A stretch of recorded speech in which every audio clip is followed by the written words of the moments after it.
Hey everyone, how's it going? So about a year ago, I decided to see whether I could beat Pokemon Red and Blue with just a Weedle. That run, unfortunately, was not successful. But of course, as soon as I released it, everyone wanted to see whether it would be possible with just a Caterpie. So in today's video, I'm going to be answering that question. Now, Caterpie and Weedle are very similar, but Caterpie has some advantages and also some disadvantages. Caterpie's biggest advantage is its moveset. That's a weird thing to say. But rather than Poison Sting, which basically has no power, Tackle, while not same type, is 35 base power, which is a lot more powerful. It's almost twice as powerful as Poison Sting was, so that's really good. Its stats are kind of worse. Caterpie is a more quote-unquote defensive Pokemon. I can't even say that with a straight face. But yes, it doesn't have a lot of moves. Tackle and String Shot are the only two moves it's going to get. So you can already tell this run is going to be incredibly fun. In runs as difficult as these, I won't even attempt to battle Brock until I can defeat the Junior Trainer, since his Pokemon are far weaker, and if I can't even defeat those, what chance do I have at defeating Brock? Finally, at level 16, I was able to defeat the Junior Trainer, barely. So I think you can imagine how my first battle with Brock is going to go. I get a first try victory. If by victory, I mean I was victoriously knocked out really quickly, so I didn't have to waste a lot of time on a battle we all knew I wasn't going to win. But, I mean, this is incredibly futile. Still, I should mention, Caterpie's normal type Tackle is far better than Poison Sting, which is double resisted. In fact, we couldn't even hit Geodude at all until we were at a much higher level. Caterpie is actually doing a lot better than Weedle was at this point, which gives me a strange sense of optimism that this won't be nearly as atrocious as the Weedle battle was. With that said, if you think for a second that means this battle isn't going to be atrocious, I don't even make it to Onyx until level 21, almost an hour into my playthrough, and remember, I am playing at accelerated speed here. This would take me likely 4 hours or more if I were stuck to playing at single speed. Thankfully, ever since I was a kid, I used to use the Game Boy Tower's Dodrio mode, so I haven't played Pokemon at single speed in a really long time, and that's why I do these kind of challenges, because oh my god, I just can't imagine doing a Caterpie run at single speed. That would be the worst. And speaking of the worst, as I save in front of, spoiler alert, what's going to be the successful battle, I have 10 in-game hours. That's right, because I had to level up in Viridian Forest to level 25, but you can see why I had to do so. Critical hits are dealing like 20%, and before Defense Curl, each Tackle was doing easily about, I don't know, 3 or 4 HP, which is a lot. So eventually Defense Curl is going to start to stall you, and Tackle is doing 4. I wish it was doing 3, but I make it to Onyx with 50. Now Onyx is pretty annoying, but we have to get to Onyx with enough power points. We don't use up our String Shots because Bide is pretty dangerous. When Onyx uses Bide, we're going to go for String Shot, and using Tackle, which does do 3, is pretty good. Now, when the battle gets closer, I might swap to using Tackle on Bide, but for now, other than one Tackle I use just to kind of speed things up, I'm going to try and play this very safe. This is by far the farthest I've made it, and I can tell I'm actually pretty close, which is why I start going for Tackle during Bide. Then I get a really unlucky miss and I'm running out of power points, but with one Tackle to spare with 15 HP, at level 25, I was able to defeat Brock with my brilliant strategy of pressing the A button and using Tackle. Truly, I am the best at Pokemon. But joking aside, even though it seemed like we're at a really high level and nothing is going to be a problem, nothing could be further from the truth. Typically, Rival 2 will be easier than Misty, but the one thing Rival 2 can do, although he's not doing here, is going for Sand Attack. He does get several critical hits, but with 24 HP to spare, we may have enough to defeat the Pokemon. Of course, I made it so that my rival would pick Charmander, so we might actually lose here. I am missing more than I should. Did he hit me with a sand attack that I didn't see? Maybe I wasn't paying attention. Anyway, we win. I didn't think I was hit with sand attack at all there. I think I may have just gotten incredibly unlucky. Who cares? A win is a win. So that's the second major battle. And another good reason to beat Rival 2 is all these trainers are mandatory anyway. And Misty has really good special, which Caterpie is going to be at. No, I'm just getting bad luck. Sorry about that. Misty has very good special, and Caterpie is going to be absolutely decimated by that. So best to do it at a slightly higher level. We still might have to go down to Vermilion and battle a bunch more trainers before Misty is possible. This run is not going to be about speed. It's going to be about possibility. So after I've finished with Nugget Bridge and the route to Bill's house, you can see Tackle is still, although crits are doing a lot, it's a 3-shot even with the critical hit. Starmie is still outspeeding me, and Tackle does next to nothing even prior to the X-Defend. As we discussed, there's no way we're going to defeat Misty right now. I'm not even going to try, even though I'm 11 hours into my playthrough. Already, Caterpie would be the slowest Pokemon to defeat the game, and we only have 1 badge. I don't think any of us are surprised by this, but it bears mentioning. Anyway, there are a ton of trainers for me to battle, and most likely I'm actually going to battle Rival 3 prior to Misty, because Rival 3 is usually a lot easier, although with Charmeleon, it can be quite difficult for a Caterpie. By the time I battle Rival 3, I'm at level 33, and thankfully Gust isn't a flying attack, and Sand Attack misses twice, which I think is just a 1 in 16 chance of that happening, so that's pretty good. We then completely steamroll through his team, or at least we would have, if not for Disable. In this game, it randomly disables one of your moves, and it doesn't just disable Tackle once, it does so twice. And that was really frustrating because I thought we had a really good chance at first try victory-ing, but once the disable finally wears off, you guessed it, right back to disabling Tackle. And it was getting comical at this point. It took a while, but eventually I was able to hit it, and it actually cooperated pretty nicely, not hitting me with too many confusions. But then came out Charmeleon, and look at that. I mean, come on, you can't help but laugh at that. All that work, and it just critical hit. Yeah. So I just try again, but it didn't look good. Of course, if we had more HP, maybe it would be better.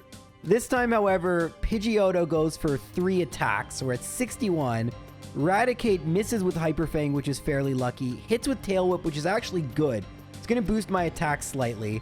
But I get confused. I have 41 HP. I hit myself in confusion, and it's not a good sign. I could have tried a few more attempts, and maybe I would have won. But I still had all the trainers on Route 11 to battle. So I decided to just go battle those first. I'm going to battle them anyway. I'm going to need to at some point, so might as well do that now. I'm here already. Just for the heck of it, after beating every single trainer left, I'm at level 35, and I decide to battle Misty. Staryu is now a 3-hit KO, almost a 2-hit KO, and I lower Starmie's speed to try and outspeed it, but, you know, it doesn't really do much if I get hit by critical hit bubble beams and get 2-shot, or at least 2-shot after Staryu.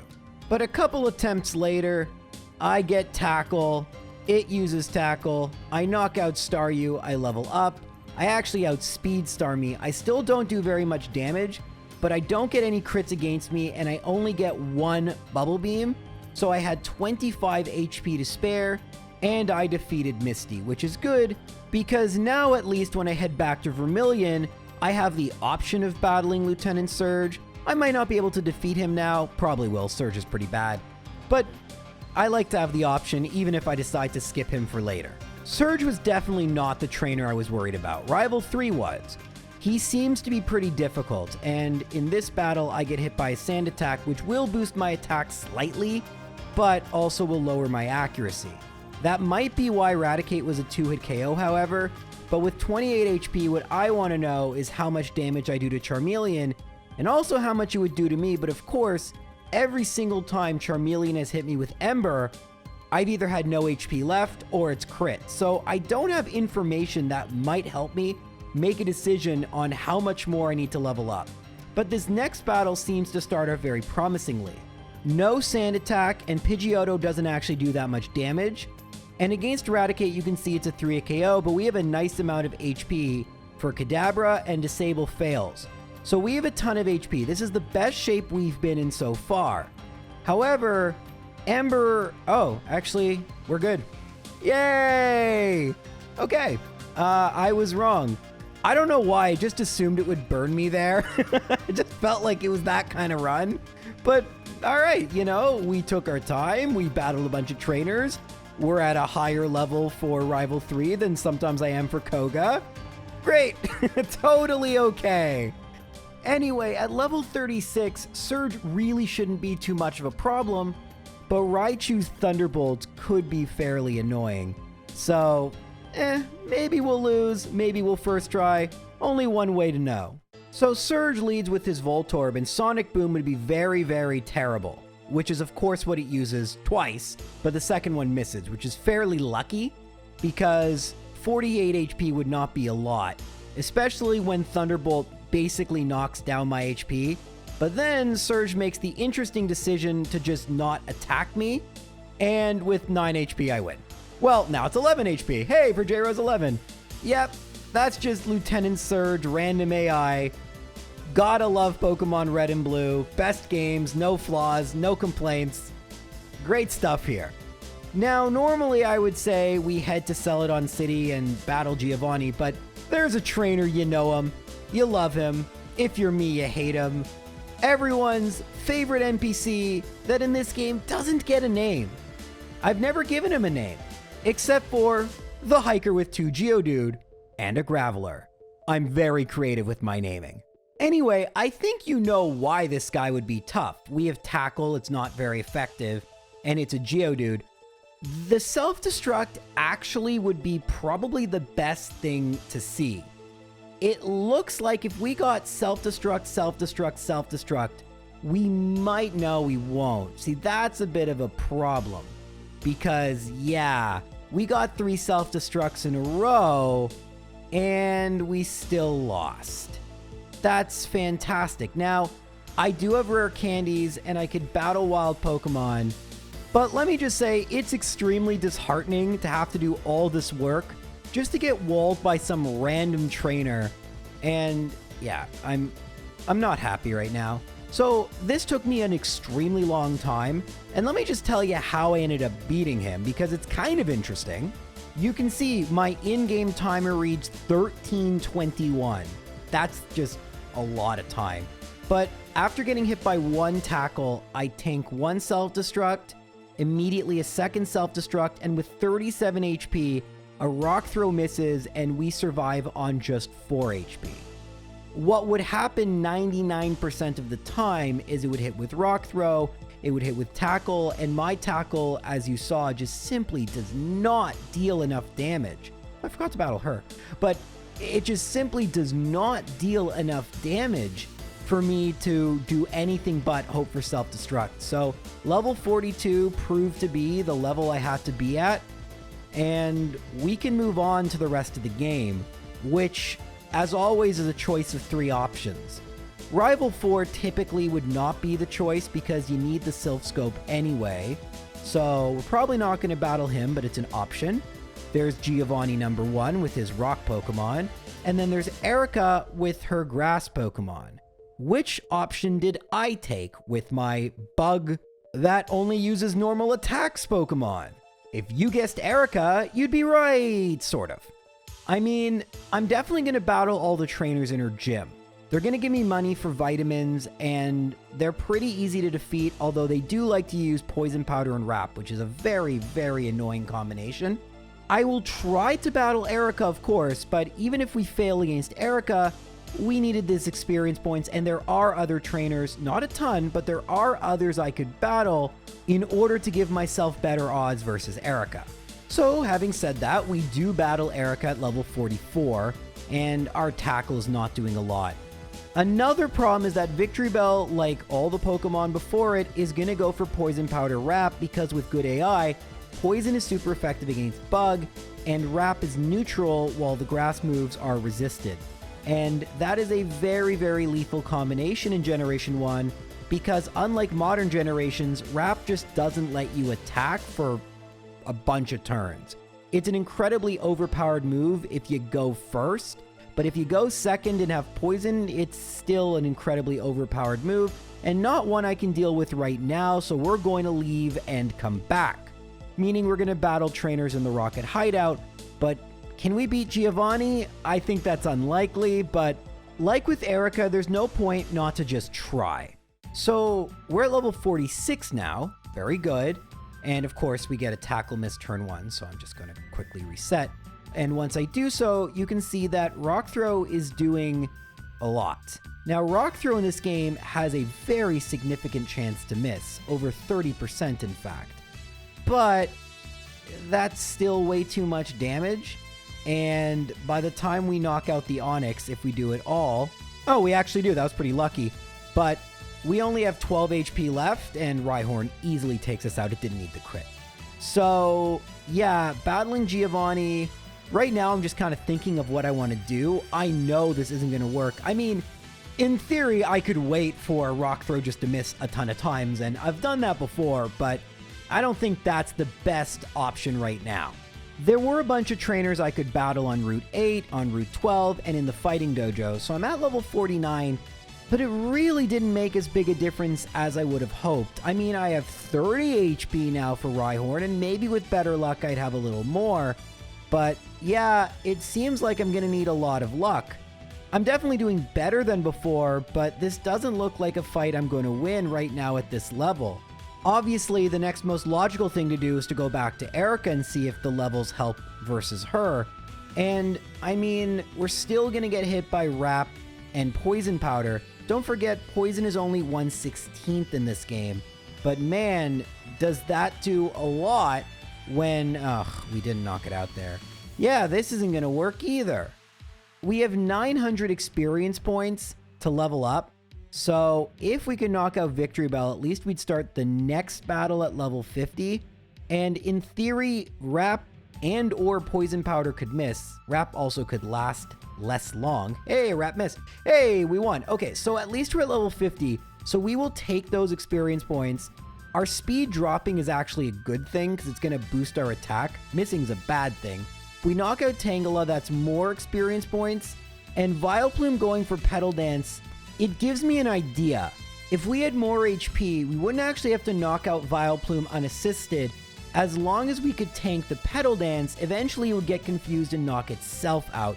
Although, the amount of turns Petal Dance lasts in this generation, we probably should just knock it out first. But it's an option. We got some experience points. We're making progress more with Erica than Giovanni, but we're definitely stuck. And sometimes when you're stuck, brute force can help, and I do brute force this battle. I used my rare candy, but we get 2 straight Poison Powder misses, meaning Victory Bell never used Wrap, so Poison Powder barely did any damage to me, and Wrap obviously did no damage. But don't you worry, the game makes up for that by Tangela going for Bind, which is essentially the exact same thing as Wrap. But we still have 83 HP for Vileplume, it goes for Petal Dance, and it's gonna be close.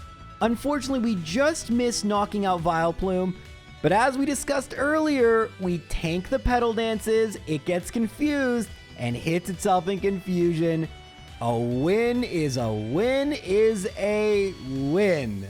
This is my first gym badge in over an hour, which, may I remind you, in these red and blue solo challenges, is sometimes how long it takes me to do an entire run. That includes the Elite Four and everything. An hour between badges is an absurdly long time, and unfortunately, Erica doesn't really unlock anything. There are no new trainers we can battle. She just gave us some experience points. We don't even get a new badge boost because only odd-numbered gym leaders do that.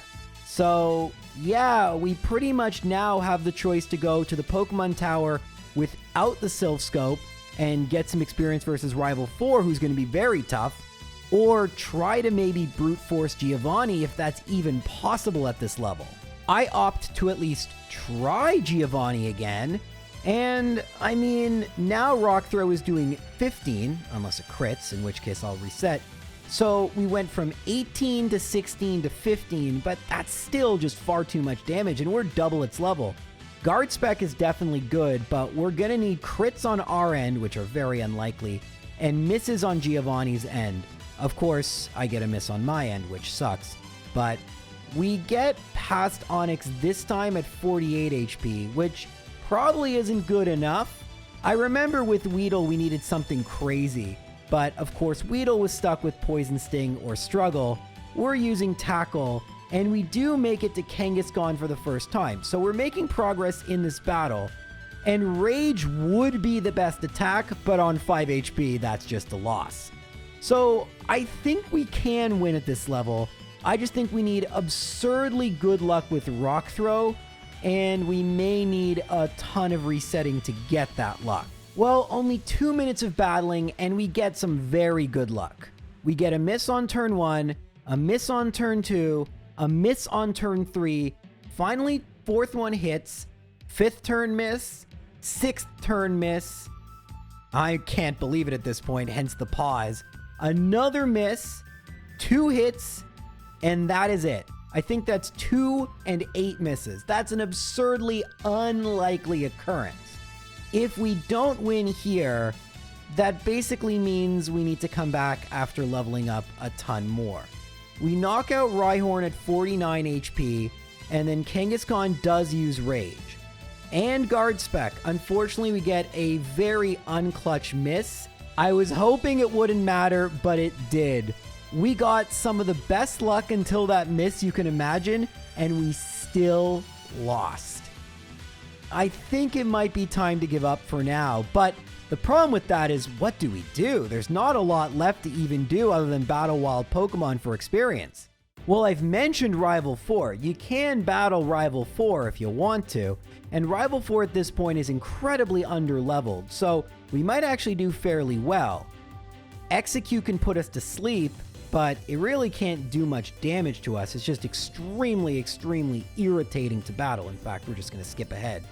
Gyarados is a little scary at level 22, especially with Dragon Rage, but it's still at level 22. Kadabra's a one-shot, and Charmeleon still uses Ember. Unfortunately, with some of the bad luck we got, that's not quite enough to defeat Rival 4, but on our second attempt, and I'm just going to speed through this, we get much more acceptable luck, and albeit at just 4 HP remaining, so it was a very close battle, we do get past Rival 4. But that's about it. Now there's not much else we can really do. There's no one else really to battle. Without the Silph Scope, I can just level up against wild Pokemon or give up. And I'd rather not give up, to be perfectly honest. Thankfully, it only took one additional level, I was basically already at level 52, to beat Giovanni. By being at a higher level, we deal more damage, but we get even more absurd Rock Throw luck. We literally don't get hit. That is just absolutely ridiculous. And once that happened, I knew we had it. I mean, that, I don't even want to know the odds of that happening because I wasted them. I wasted them on a Giovanni battle that unfortunately didn't really matter. And I'm sure a lot of you knew this already, but that's the run. We're done, unfortunately. And I don't know if I did a great job explaining this 5 years ago or so when I did my original Magikarp run, so I'll try my best to explain why this is as far as a Pokemon like Caterpie can ever go. Not just practically, theoretically, in Pokemon Red, Blue, or Yellow. So like most RPGs, you can't just access the entire world all at once. Stuff is locked behind other stuff you have to unlock. In our case, what is blocking us is Snorlax. We need to wake up Snorlax. Great. What do we need for that? The Pokeflute. Great. How do we get that? We get to the top and rescue Mr. Fuji. Perfect. You do need the Silph Scope for that in order to get past the Marowak, But we actually have a problem way before we get to Marowak. In this, the 3rd floor, I believe it is, of the Pokemon Tower, this channeler right here, you must proceed past this trainer in order to get to the top of the Pokemon Tower. And this trainer has ghost Pokemon. Now, ghost Pokemon cannot be hit by normal moves. Tackle is a normal move.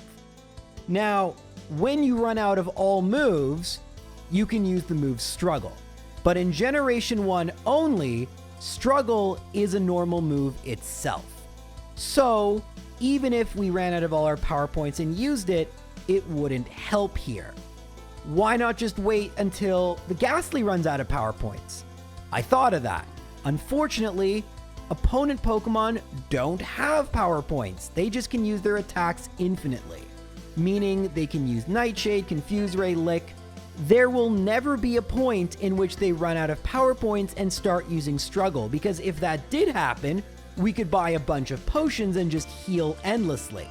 But again, that's just not how Generation 1 works. So because of these unique mechanics, combined with the fact Caterpie doesn't have a normal move, this is as far as you can get in the game. Full stop. There's no ifs, ands, or buts. The only way is if you use some sort of a glitch to get past the Snorlax, in which case just glitch into the Hall of Fame and you win, right? That's no fun. So yeah, the run does end here, which stinks, because there's so much more of the game to show. And I'm really curious how Caterpie would have performed. I mean, honestly, it was doing a little bit better than Weedle for the most part. And maybe if there was a way to get past Ghosts, I think Caterpie had a real shot of beating the entire game. If only there was a game just like Red and Blue, but one where Struggle worked differently. If only there was someone who then redid everything in this game in order to see if Caterpie could still win. That would be amazing, but like, who would do that, right? Cue the old intro music. Hey everyone, how's it going? Again. That's right, we're not going to just try to beat Red and Blue with just a Caterpie. A lot of you knew that wasn't going to be possible. We're going to do the exact same run all over again in Fire Red and Leaf Green. Now, we just discussed the fact that Struggle is typeless, and that is a pretty important change. But what else has changed? Is anything different with Caterpie? Well, it gets special defense. It's the same as its special attack, so functionally Caterpie is the same. It also, unfortunately, unlike Magikarp, gets no new moves. So that's fantastic. Very good, Caterpie. But yeah, I really don't have a positive there. It's still Caterpie and it's pretty darn terrible. I know I was able to beat Fire Red and Leaf Green with Magikarp a few years ago, but in that run I used items in battle, and in this run we're not going to be doing that. So this is going to be a lot of fun. And by a lot of fun, I mean fun if you enjoy very tedious gameplay. Because tedious gameplay is the name of the game for the next little while, because in order to give ourselves even the slimmest chance of victory, I did a couple of things. First off, I used a cheating device, I know, gasp, to make sure my Caterpie had an Adamant's Nature, which is plus attack, and had perfect IVs.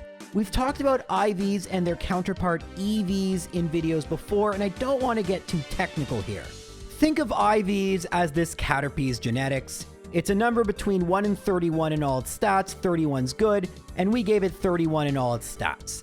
That theoretically could happen, but it would take either randomness manipulation, which is possible in Fire Red and Leaf Green, or just absurd luck. But the reason I'm doing this is I don't even know if this is going to be theoretically possible. If we're going to answer the question whether a Caterpie can beat Fire Red and Leaf Green, we might as well put Caterpie's best foot forward.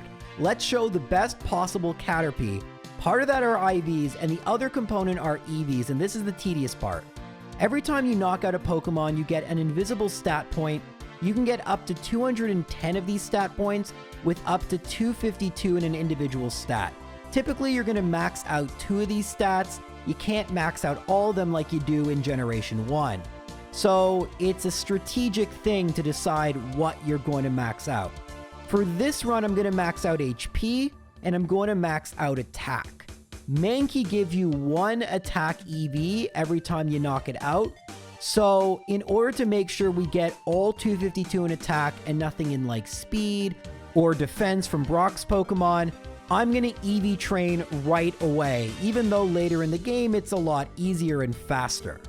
That means I have to knock out 252 Mankey, and as you can see, Mankey are available in FireRed Leaf Green. A lot of people make mistakes because there are different encounters in these games, but they spawn at a 45% rate on Route 22, just west of Viridian. For HP, we're going to use, this is kind of funny, Caterpie. Weedle will give you speed EVs, but Caterpie itself, which appear at a 40% rate in Viridian Forest, give you 1 HP EV. So I spent a very, very, very long time tediously knocking out over 500 Pokemon. Didn't get a shiny, by the way. Very disappointed about that. And having to run away from countless others, of course, in order to make sure that this Caterpie was the best possible Caterpie it could be for the rest of the game. This did have the somewhat unintended but very welcome side effect of giving me a ton of experience points. And by the time I went to go battle Brock, this happened. We're at level 25, and remember, Struggle is typeless, so it does half to Geodude. That's insane. Remember, we have max attack at this point, and you might notice something interesting about Rock Tomb. We'll talk about that in just a second. But yeah, easy first try victory versus Brock, but 14 hours of in-game time to achieve that. So, you know, you take the good with the bad there. Now, the reason Rock Tomb wasn't lowering my speed is another change in Generation 3 abilities. Caterpie has the Shield Dust ability, which is super useful. The secondary effects of moves won't activate, so Poison Sting won't poison, Rock Tomb won't lower speed. This is super mega ultra useful, especially in a run like this where some bad luck secondary effect can be devastating. So I would say so far, really, really good. We got through Brock very quickly, and our Caterpie is extremely, extremely powerful for the early game, since no Pokemon in the game has any EV investment, let alone full investment as of Gym 1. Since I'm so powerful, I decided to try battling Misty first. Rival 2 is going to be a little tougher in this game, and notice in this game, Star U actually outspeeds me. I didn't mean to make that pun, but I'll allow it. Of course I'll allow it, it's my script, I can say whatever I want. Anyway, what I will also allow is Star Me to pretty much do the exact same thing it did to me in the last game.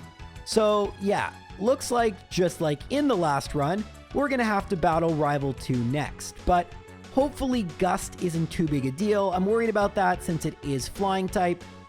Hopefully we do so much damage it doesn't matter, and not really.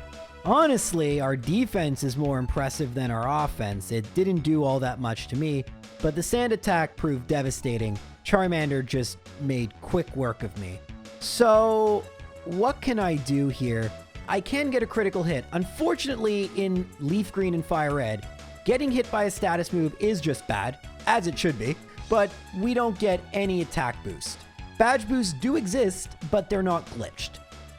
We do, however, knock out the Charmander with 23 HP remaining, and Rattata does very little to us, and while our attack doesn't seem so impressive against Pidgeotto, against a puny little Rattata, we do a ton of damage, all its HP, and Rival 2 was not a first try victory, but very close to it.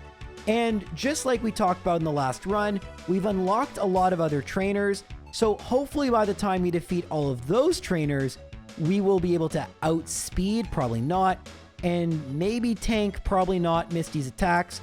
Funny enough, this might be one of those the more things change, the more they stay the same type deals, where despite the fact Gen 3 is so different and so much is different, we might have to do the same kind of routing and use the same kind of strategies in order to win. I mean, I guess that's what happens when your only move is tackle. After I battle all the trainers, I do try battling Misty again, and the battle does go better, especially now that I'm using Struggle, which deals a lot more damage. It's a 50 base power move, and I only lose a quarter of the damage I deal in recoil, but it doesn't do enough. So I do think it just makes sense to go and beat Misty later and go battle the rest of the trainers around Vermilion City. The parallels between this run and our red and blue run remain consistent on the SSN. The battle doesn't go completely the same way. In this battle, just because of how the AI works, Charmeleon comes out second, but it's still a quick victory, and I still didn't think I was going to win, but while here, might as well battle, and then go to Route 11. It's just kind of funny how everything just seems to work the same way. Well, how about a change? In this run, I actually beat Rival 3 first. We're at level 38. We're at a higher level than we were in the last run, which is good. And even though we are hit by some accuracy lowering moves, we get a very clutch critical hit on Charmeleon. We get our defense lowered, which really isn't great for Raticate, who hits us with 2 consecutive Hyper Fangs.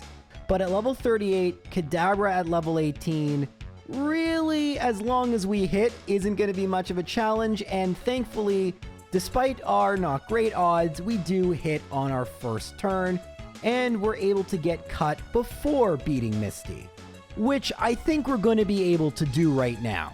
And beat Misty we shall. You might notice we're at level 40. How did we get to such a high level? I'll explain that in just a second, but first, let's sit back and relax and enjoy just an easy victory. Nah, seriously, how'd you get to level 40? Did you use the rare candies? No, I was trying to catch a Dugtrio. That doesn't answer the question, Jaros. What does one have to do with another? Well, Diglett in Diglett Cave have the Arena Trap ability, so while looking for a Dugtrio, I would have to knock them out. I never found the Dugtrio though. Why are you looking for a Dugtrio in a solo run? You don't even dig out of buildings the same way. It's a great question. That question will be answered in, I don't know how many minutes, but I'm actually going back to look for the Dugtrio, by the way. So finding it is pretty important, but you'll see I've already caught 23 Pokemon. Some of you might know why, but for those of you who don't, you're in for a little bit of a surprise and something that will help immensely in this run. But first, let's go and beat Lieutenant Surge, who at our level shouldn't be too difficult whatsoever. Sonic Boom's not as big a deal if you're at level 41, so we do knock out Voltorb. Remember, we did need to get this high level to beat the Hiker, but we won't this time. And don't forget, this time also Raichu doesn't have Thunderbolt, it only has Shockwave, which isn't nearly as good, so we get a pretty clean, easy first try victory against Lieutenant Surge. This run has actually gone really smoothly so far. It took a lot of time to set up, but I haven't really gotten too stuck yet. And we're not going to get stuck in Rock Tunnel at all because we're going to use Struggle as opposed to Tackle, and that's going to absolutely destroy that Hiker, who I don't even think has self-destruct in this game. By the way, in this game, he's known as Hiker Dudley, but Hiker Dudley is not the Hiker. The Hiker is the self-destructing Hiker. This guy, he's got the same Pokemon, but they don't really do the same things. And Struggle doesn't do the same thing, so this battle goes from something that took me like an hour to something, well, I think it took me 20 minutes, but you know what I mean, to something that took me no time at all. And that Struggle strategy is going to be incredibly useful, not just at getting to the second part of the game, which we couldn't get to last time, but also will make Giovanni a lot easier too. Remember, we don't have the crazy Gen 1 Rock Throw anymore, but we can deal real damage to his Pokemon, so it's going to be good. I was curious though, because I do have Struggle, whether I could beat Rival 4, because if I beat Rival 4, I don't have to go and use up all my power points. Using up all the string shots is very annoying. So if I win here, I'll just go battle all the channelers and then come back with the Silph Scope. It won't be too big a deal. Don't forget, we have no expectation of speed in the non-Gen 1 runs, so going in a quote-unquote suboptimal order isn't really an issue. We make really good progress, but the final Pokemon is Gyarados, and Gyarados is going to be a really big problem. Thankfully, it's the last Pokemon, but Gyarados and a lot of Pokemon like it have Intimidate, which lowers my attack. That's going to be really frustrating to deal with, but I could tell I wasn't going to win regardless, even if I got a critical hit. I didn't have enough HP. So that means I have to heal, which means I get to use Tackle and no recoil, but I have to go use up the string shots before I go and battle Giovanni and Pokemon Tower, which is tedious. All this stuff is kind of tedious, and I don't love doing it, but hey, when you just use a Caterpie, it's kind of part of what you agreed to do. Now, for that strategy I alluded to earlier, I need 30 Pokemon registered in my Pokedex. Vulpix on Route 7 is really good to catch because you can use a Firestone and get a Ninetales. That's 2 Pokemon. But I was having a really hard time finding the Vulpix and said this. Man, we're gonna get a freaking shiny before we get a Vulpix. Ah! Just in case you're wondering, the odds of a Vulpix are 1 in 100. The odds of a shiny are 1 in 8,000. And then... oh my god. Is Vulpix like 1%? Holy shit.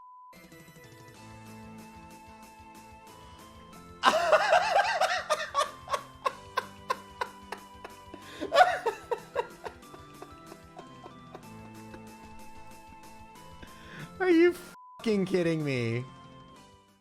Other than the cheat I used to make my Caterpie perfect, this is just a normal vanilla copy of Pokemon Leaf Green. The one I've had since I was a kid. That just actually happened. It's the little things in life that just make you smile. Anyway, let's get back to the run. Erica's going to be really different in this game because no annoying Gen 1 wrap, but she can paralyze with Stun Spore, and unfortunately Tackle turned out not to quite be a 3-hit KO. So even though Acid can't lower our defense, it can do damage, and Giga Drain can restore HP, and we can lose. Which isn't entirely unexpected, but is of course unfortunate. And anytime you lose in a way that feels a little unlucky, you always just try again, just to see, was it unlucky, or is this probably going to happen every time? And once we don't get the knockout in a 3-hit KO again, I realize, okay, well, leveling up will probably rectify this situation pretty easily, and I just take my loss. I'll take the experience points from Victory Bell, thank you very much, and maybe even get some experience points from Tangela. No idea why I pronounced it that way, it was a misspeak, and normally I'd re-record, but it annoys you guys so much when I supposedly mispronounce Pokemon's names. You're gonna get Tangela from now on. That's just how I'm gonna pronounce it. Take that, YouTube comments.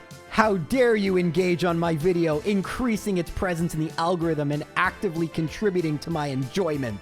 For shame. Anyway, yeah, we're not going to beat Erica right now. So there aren't a ton of trainers, as you saw from the last run. There are some I haven't defeated yet, including those in the Rocket Hideout, but there aren't a ton left. So we're going to have to beat Erica relatively soon. Just like in the last run, though, because we're going to have to battle a bunch of people in the Rocket Hideout anyway, might as well try Giovanni, and this time it goes way better. Rock Throw doesn't miss, but as we talked about, Struggle really changes the game here. Unfortunately, Rhyhorn does have better attacks, so that is annoying, but we do outspeed and knock it out. It's Kangaskhan who I'm a little worried about. Bite can't flinch, Mega Punch can deal significant damage, however, and even though Tail Whip was the best thing it could have done, not only do I not do enough damage to knock it out, but I knock myself out via Struggle. I do try a second time right away to go and beat Kangaskhan, and in this battle, we come really close once again, but once again, we lose. However, it did give me confidence to think that this is a winnable battle with a little bit of luck. The question is, will I get that luck? And in my third attempt versus Giovanni, the unequivocal answer to that was yes. Was it a lucky win? 100%. Will we take it? 100% every single time. So that's a pretty big difference. Giovanni was the last major battle we defeated in the last run, and this run we're actually able to beat him prior to Erica or Rival 4. So that's pretty cool. Erica isn't going to stay undefeated for long, however. We're going to use Struggle. Now, the recoil damage is annoying, but you have to kind of weigh the pros and cons here. By doing more damage, are you actually, even though you're taking back recoil, are you preventing more damage that Erica's Pokemon would do to me? And the answer here appears to be, I don't know, we have nothing to compare it to. We're at a different level. But we do win on our first try, which is a very good sign. So I'm going to say it's an unequivocal yes. A big difference between Struggle in Generation 1 and Generation 3 is that in Generation 1, it's half the damage you deal, making Struggle a really, really bad move to use unless you have to, which is why I never really did. With a quarter, it is far, far more friendly, and you could see that Vileplume, it didn't look like we had any shot of defeating it, and yet with 2 HP to spare, we did, and we defeated Erica. Now we can get the T and enter Saffron, meaning there's the Fighting Dojo, which I might have to defeat before I go and battle Rival 4, which we might try to use Struggle, we might use Tackle. If we do, it just means back to Viridian Forest to find a Kakuna and use up all our string shots. Fun, fun times. Obviously, it makes sense to try Struggle first, and it almost one-shots Pidgeotto. We lose 37 HP. Charmeleon, however, uses Growl, which is good for our HP, but bad because, we're still going to two-shot Execute and Hypnosis misses. That's really good, actually. Kadabra, we might still one-shot. We do, and now we're going to get hit by another Intimidate. I don't remember if this thing has Dragon Rage. No, it has Thrash. And Struggle is going to be a 3-hit KO. This actually worked out really, really, really perfectly almost. I'm happy.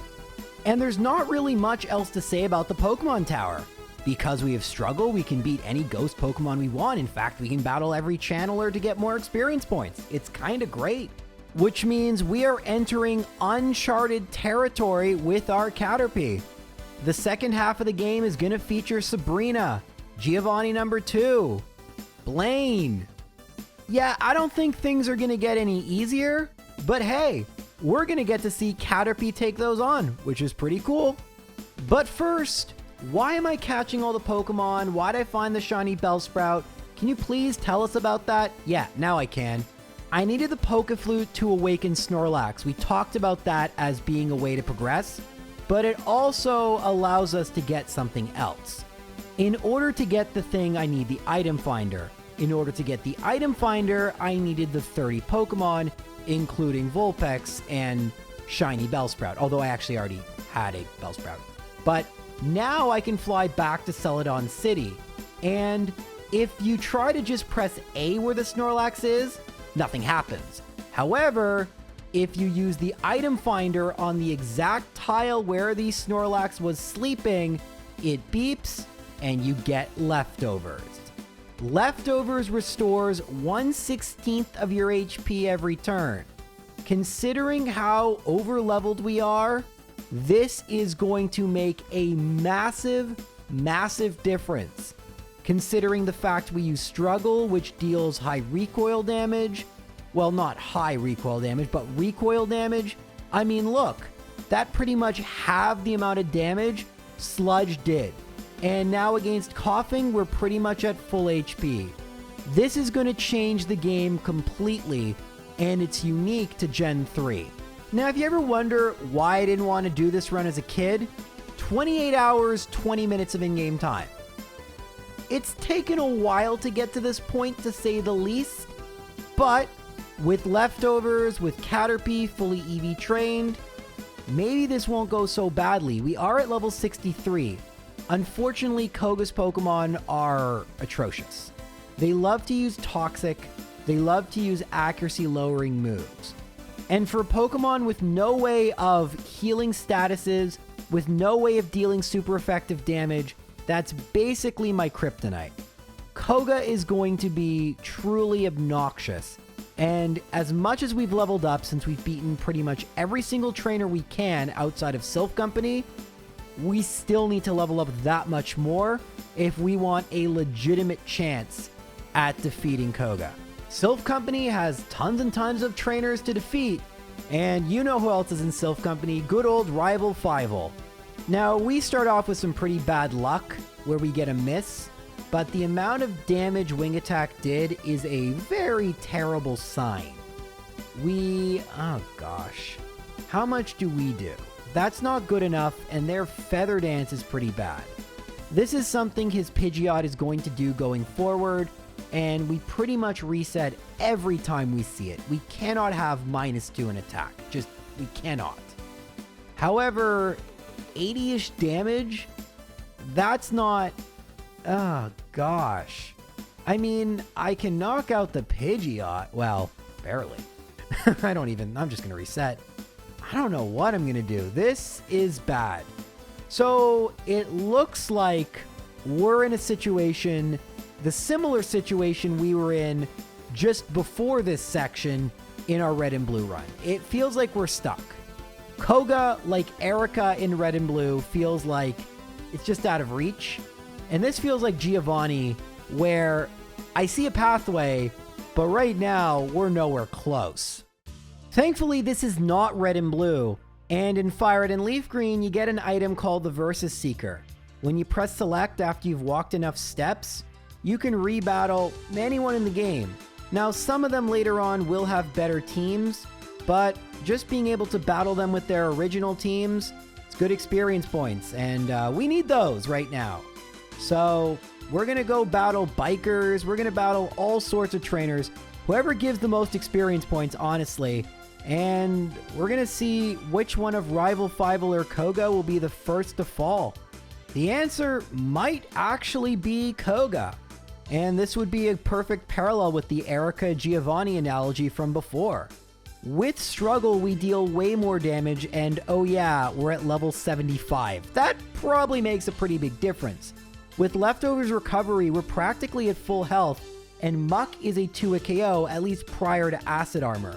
As long as it's not increasing its evasiveness, that's pretty good. Hyper Potion, however, is going to be pretty frustrating. Now we're going to have to deal with Muck using Sludge, which of course can't poison us. That's actually really lucky, and part of why Shield Dust really is a key component of Caterpie's arsenal. The one good thing about Minimize is that we'll gain a little bit more with Leftovers. We have 131 going into the second Coughing, and after Sludge, we'll have around, I want to say, we level up. I'll just not guess. It's 121. Against Wheezing, it's going to be a 3 KO. It hits us with Toxic. Hopefully it doesn't heal, but it looks like it's going to, and it uses Smoke Screen. Actually, it doesn't heal. As long as we get the hit here, we win. And we win. Not bad. I mean, we're at level 76. We're at level 76. It's not as if we're like at level 40, but hey, a win is a win is a win. We now have access to Surf outside of battle, and that opens up a ton more trainers, and it opens up pretty much every area that's left in the entire game, actually. So if there is a trainer we want to battle, we're going to be able to battle them, and that means eventually Rival Fival will fall. The more interesting question is, what about Blaine? See, Blaine has 2 Pokemon with Intimidate. His first Pokemon, Growlithe, and all his Pokemon have Fire Blast. This is going to be an incredibly difficult trainer to defeat. We barely get past Growlithe, and we're not even at half HP. Ponyta misses, so we're going to gain some useful experience points here, but we're likely going to make it to Rapidash, and that's it. Oh, another Fire Blast miss. It can do that. Are we going to get knocked out here? We do. So Blaine is going to be a massive, massive problem, but Rival Fival at level 80 should be a heck of a lot easier. Does that mean we'll win, however? Struggle is going to be a 2 KO. Wing Attack still does a lot, but once we knock out Pidgeot, we're going to be at 177. Charizard is going to be a 2 KO as well. It goes for Scary Face and then Flamethrower, which is not very good, and that means we're going to lose here. Using Struggle just makes sense. It is a 40%, well, more than 40% increase on tackle, and 2-hit versus 3-hit with that much damage from Flamethrower. So we're going to need Scary Face, and ideally Scary Face would actually miss. If that happened, I don't know if it's an automatic win. Oh, that crit really sucks. But it is a pretty definite win. It's going to be hard to gain many levels considering how high a level we already are, and looks like Scary Face isn't super likely. We're getting Flamethrower, which is what I assume we would normally get. I was surprised it went for Scary Face. Typically, Gen 3 AI will always go for a move if it's going to knock it out. So we obviously need a certain amount of HP for it to go for Scary Face, which it went for here, which is good. And then Smokescreen, that's really good. Okay, this should be the victory, I hope. The misses could hurt us though. Stun Spore misses, that's an execute miss, but then we miss. So the misses did hurt us. We then miss again after it uses Confusion. Thankfully, Leftovers is almost recovering all of that. By the time we knock out Execute, we're at 130, which recovers to 143. Future Sight, we're paralyzed. Future Sight fails, we're paralyzed. Future Sight fails, we knock it out. 148, we're going to get probably hit by Future Sight, although it can miss. Gyarados, we take the Future Sight, that's annoying. Dragon Rage, paralyzed. Dragon Rage, oh, come on, it's 25%. Oh, it would have been a 2-shot. Come on. Ah, that's annoying. It's not like this is going to take another hour or so to win. That was clearly the sign that this battle would be super quick and consistent, right? Yeah, that's right. That's exactly what happens here. I tricked you guys. I tricked you good. We knock out Pidgeot. Charizard comes out, we go for Struggle, it's going to go for Scary Face, and it's going to miss, and that means that this is just a victory. We get a crit against Execute, and yeah, we got absurdly good luck, but I'll take it. Rival Fievel is defeated. That means we can go and battle Giovanni number 2, who shouldn't be too difficult. Now, I buy because money is kind of scarce.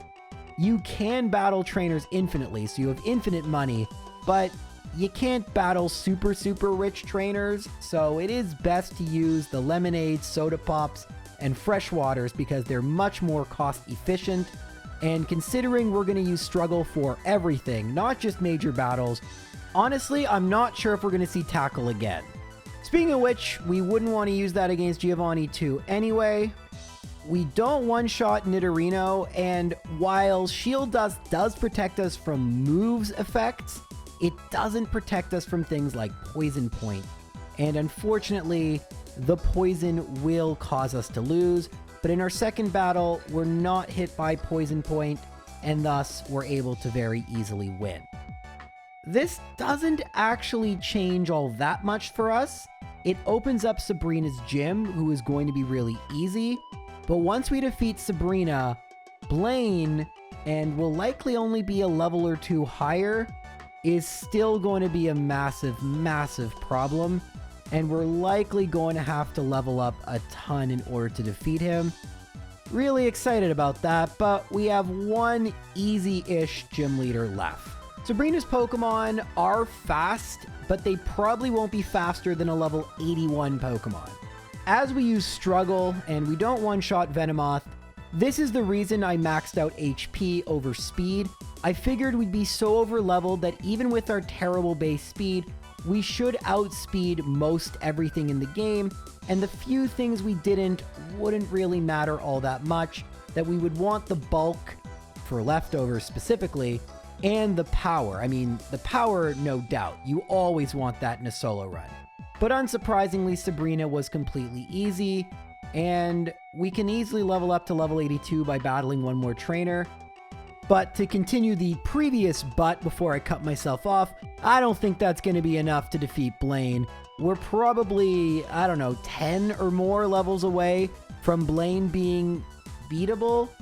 We're getting really close to level 100. It always scares me the closer we get to level 100, because the closer we get to that level, the less and less we can really do, you know, considering we have tackle or recoil struggle.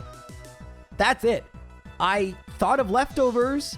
I've done routing that works, but like there's only so much I can really do here. There's not a ton I have control over, really.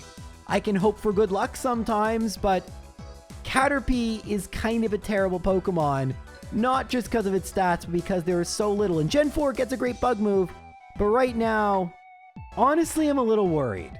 I used my remaining rare candies, and I'm at level 86. So, at level 86, we still don't one-shot Growlithe. I'm annoyed by that, so I battle Blaine again in vain, but I know that I'm going to have to spend the time and level up to make this fight consistent, because if we don't one-shot Growlithe, we get hit by Fire Blast, and it's not going to work. So here's how we're going to get to a much higher level. Meet my squad of Meowth. I've done this in other videos, but in FireRed Leaf Green, this is kind of nice. Rare candies are picked up 5% of the time, but that's not 5% of every time you beat a Pokemon.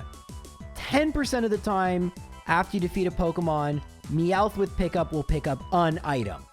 And of the potential items, 95% of those are not rare candies, but 5% are, which is actually kind of good for rare candy.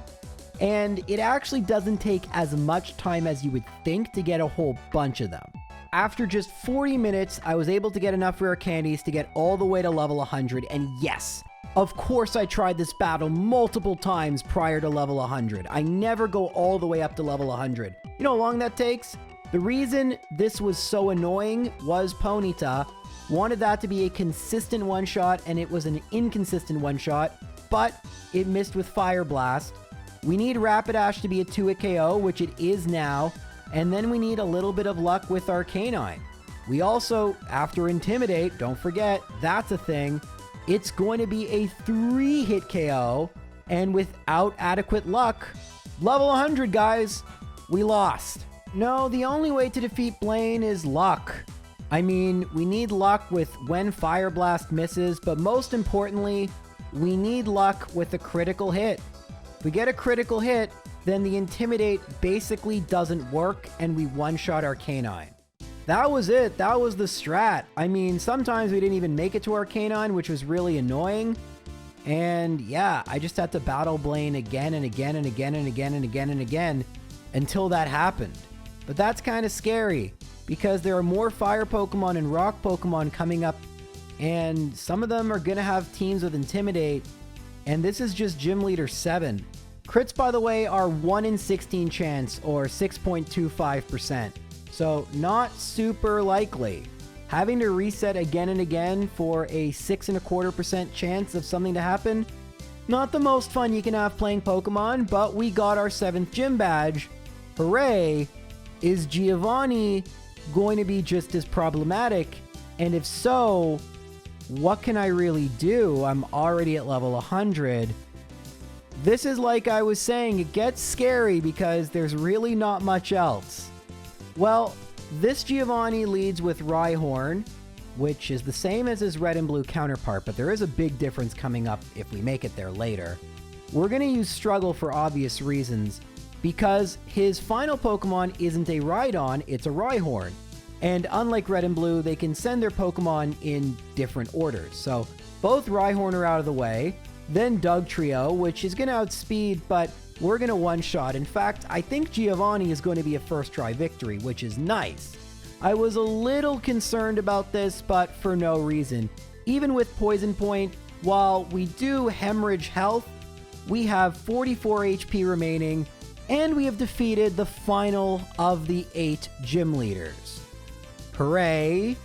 But I'm a little scared, because Rival Fivel was really tough, Blaine was really tough, and now we have to deal with a Charizard with not Fire Blast, which can miss, but Flamethrower, which doesn't miss. And remember last time we had to rely on Scary Face? You know who has a scary face, or a scared face? I should say a scared face. Me. You can't see it, but yeah, I'm pretty scared right now. There's only one thing to do, though. Battle. So Rival 6 leads with Pidgeot. How much do we do? So we can one-shot with the crit. That's nice. Now out comes Rhyhorn.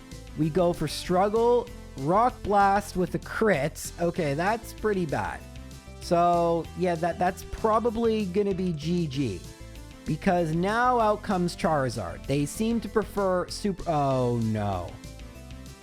Oh, that's very bad. So that, even if we crit it, unlike Arcanine, and that's without Intimidate. Oh, that's really bad. Oh, that's really bad. Okay. I have to think. And by think, I mean I need to run through all the potential scenarios. I think what we need to know now is under ideal circumstances, if Rhyhorn cooperates a bit better, would Flamethrower still one-shot? Because that's... Oh, this is a really good one. We get a takedown miss. Okay, so now we have 221 HP. How much does... Scary Face is fine. Now Flamethrower... Oh my god, how much did that do? Like 190? Oh, that's... And does it heal here? Okay, so it doesn't heal, but 190. This is going to be bad. Well, I just have to battle again and again and again and again, getting to Charizard and hoping for Scary Face, and then something crazy happened. I'm going to actually pause right here. Charizard used Scary Face and then Slash, not Flamethrower. That's GG, right? Like, that's it. Then Execute misses with Stun Spore. That's gotta be GG, right? Alright, we one-shot Alakazam. All that's left is Gyarados. I mean, what's this gonna do to us? Rain Dance? That's nothing. I mean, this is fine. We won, right? Hydro Pump? Yeah, we got this. Unless it gets, like, some crazy crit or some... No, we're fine. Oh, my God. We're not fine. We lost. I mean, I know it seems like we won, but that's because we have Pokemon in our party for 8 gems. So, that was like almost perfect luck, and we still lost. We probably needed like 1 or 2 more HP and slightly better luck. But most battles just go like this. We get to Charizard. It goes for Scary Face, which doesn't miss, and then it goes for Flamethrower, which basically knocks me out. This happened over and over and over and over and over again. I don't know why this one battle it used Slash, but it refused to do it again, it seems. After like 50 more battles, I'm not exaggerating, we get to Rhyhorn, we make it to Charizard with over 200 health, which is important, because it seems like it likes to go for Scary Face, and it did go for Slash, and we got a critical hit, so we have way more HP. But what's going to happen here? Execute doesn't miss with the Stun Spore. So, unlike last time, we're paralyzed, which, you know what that means. It means we're not going to attack. Not against Alakazam, it didn't matter then, but against Gyarados, and that means despite our crazy good luck against every other Pokemon, against Gyarados, we lost. And how long do you think it took me to get back to Gyarados? How long do you think? Try over 40 minutes, and I don't even want to know how fast I was going at this point, but you might notice something weird with this battle. Something that's different. And this is going to be pretty funny, but see if you can spot the difference here, because there is an important difference in this battle. And it's something on screen right now. It's been on screen the whole time, but it made the biggest difference. Scary Face miss, by the way, is massive, and then critical hit. That is absurdly unlucky and is the biggest reason why we were able to win, even though we were paralyzed. But the answer to why we were losing so much is that, remember how I said he used a code to make sure all my IVs, which is between 0 and 31, were perfect? Well, I messed up the code. How do you think I messed up the code? Well, my HP. You'll notice it's gone up by 18 points. Now, why would it go up by 18 points? 18, what a weird number to make a mistake by. It's almost as if you put 13 instead of 31 when making your code. But you wouldn't do that and then not notice it for an entire run. That would be exactly what I did. And while the HP alone didn't make the biggest difference, I needed in the end a miss, which was a 1 in 10 chance, and then a crit, which was a 1 in 16 chance. Put it together, that's a 1 in 160 chance. But the HP certainly helped get more attempts at Charizard, because if you ever had less than 200 health, which was happening pretty frequently, guess what would happen? It would use Flamethrower and beat me. So, fun times, really great. Super happy I just spent like 2 hours doing that. But don't worry, now we get to go and fight the Elite Four. And then after I beat them, a harder version of the fight that just took me 2 hours. Seems like the fun times will never end. Except they did. Because, once again, the Elite Four proved to be impossible for the early game bugs. Jairez, you're kidding. You're not going to end it here. There's no way. You're faking us out again. No. The Elite Four is not possible, man. I can show you some battles versus Loralee, and if you spend enough time, you will eventually beat her. It's not going to matter, but basically with Loralee, as we speed through this, Slowbro would just decimate you, and then if you got by Slowbro, Lapras would finish the job. It wouldn't matter if you used Tackle or if you used Struggle. It just, you didn't have enough HP.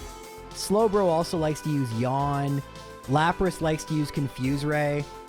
With save states, it took me like 15 minutes to get luck I needed to get past Lapras. But I hate to say, Loralee is not important, nor is Bruno, nor is Agatha, all of whom I needed to use save states to get past, because I want to show you the Lance battle. This is a different perfect Caterpie in my minimum battles file that I used for testing. I'm just going to show you a bunch of pretty fast footage, but essentially here's the problem. Gyarados leads. It has Intimidate. In Fired and Leaf Green, the White Herb, which would remove the Intimidate, doesn't exist. The second Pokemon that comes out is Aerodactyl. Now, it's fast, it's hard to tell what's going on, but what's important here is Aerodactyl resists Tackle and has Ancient Power and Wing Attack. Just look at the HP bars. Look at how little I do, and look how much. I'm at level 100. This is a perfect Caterpie. It's not a 4-shot on Gyarados. There's no 4-shot. And I have the perfect number of tackles. It doesn't matter if you use Tackle. It doesn't matter if you use Struggle. It doesn't matter what you do. You're not getting past this thing. You need a crit basically every single time. And you're not going to get a crit. You're just simply not. Not every time. With save states, 100% you will. And with save states, all these battles are possible. But unfortunately, because of the Intimidate and then Aerodactyl following up, it just simply is not going to happen. See, there's the full restore, and that's why you have as many tackles as I did. You don't have enough HP. I tried this with save states for like an hour, and I just realized I'm save stating for a crit on every single move. And when you start to calculate the odds of that actually happening, it's not possible. You're not beating Lance. You could spend a week and beat the other Elite Four members, which I used save states, and again, it took me half an hour. And remember, with save states, you can get the perfect luck, save state, and then redo it again and again and again and again and again.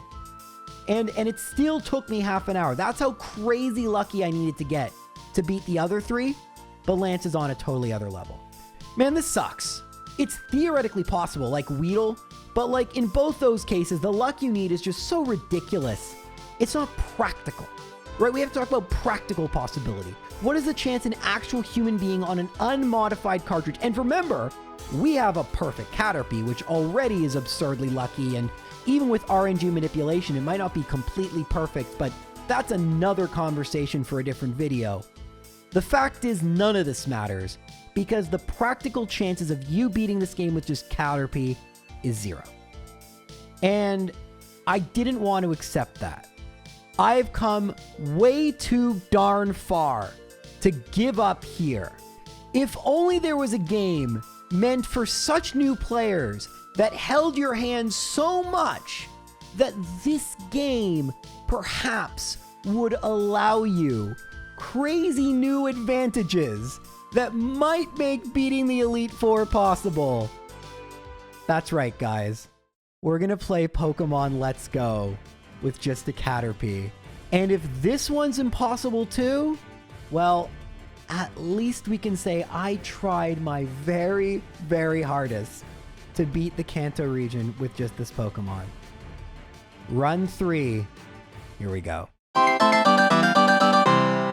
Okay, so if you've never seen or heard of Pokemon Let's Go, these are remakes of, I guess, Pokemon Yellow that are on the Nintendo Switch, the first ever main series Pokemon games on the Switch.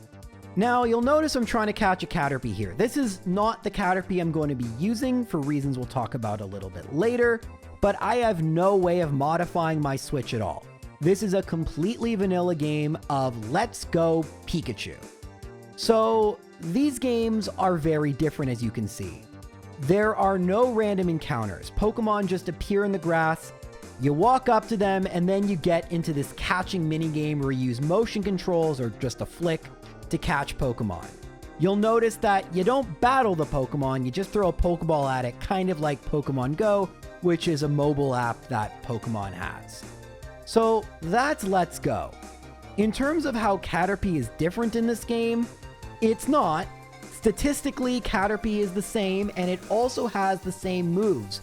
Annoying because in most games post-Gen 4, Caterpie has Bug Bite, which is a bug-type move.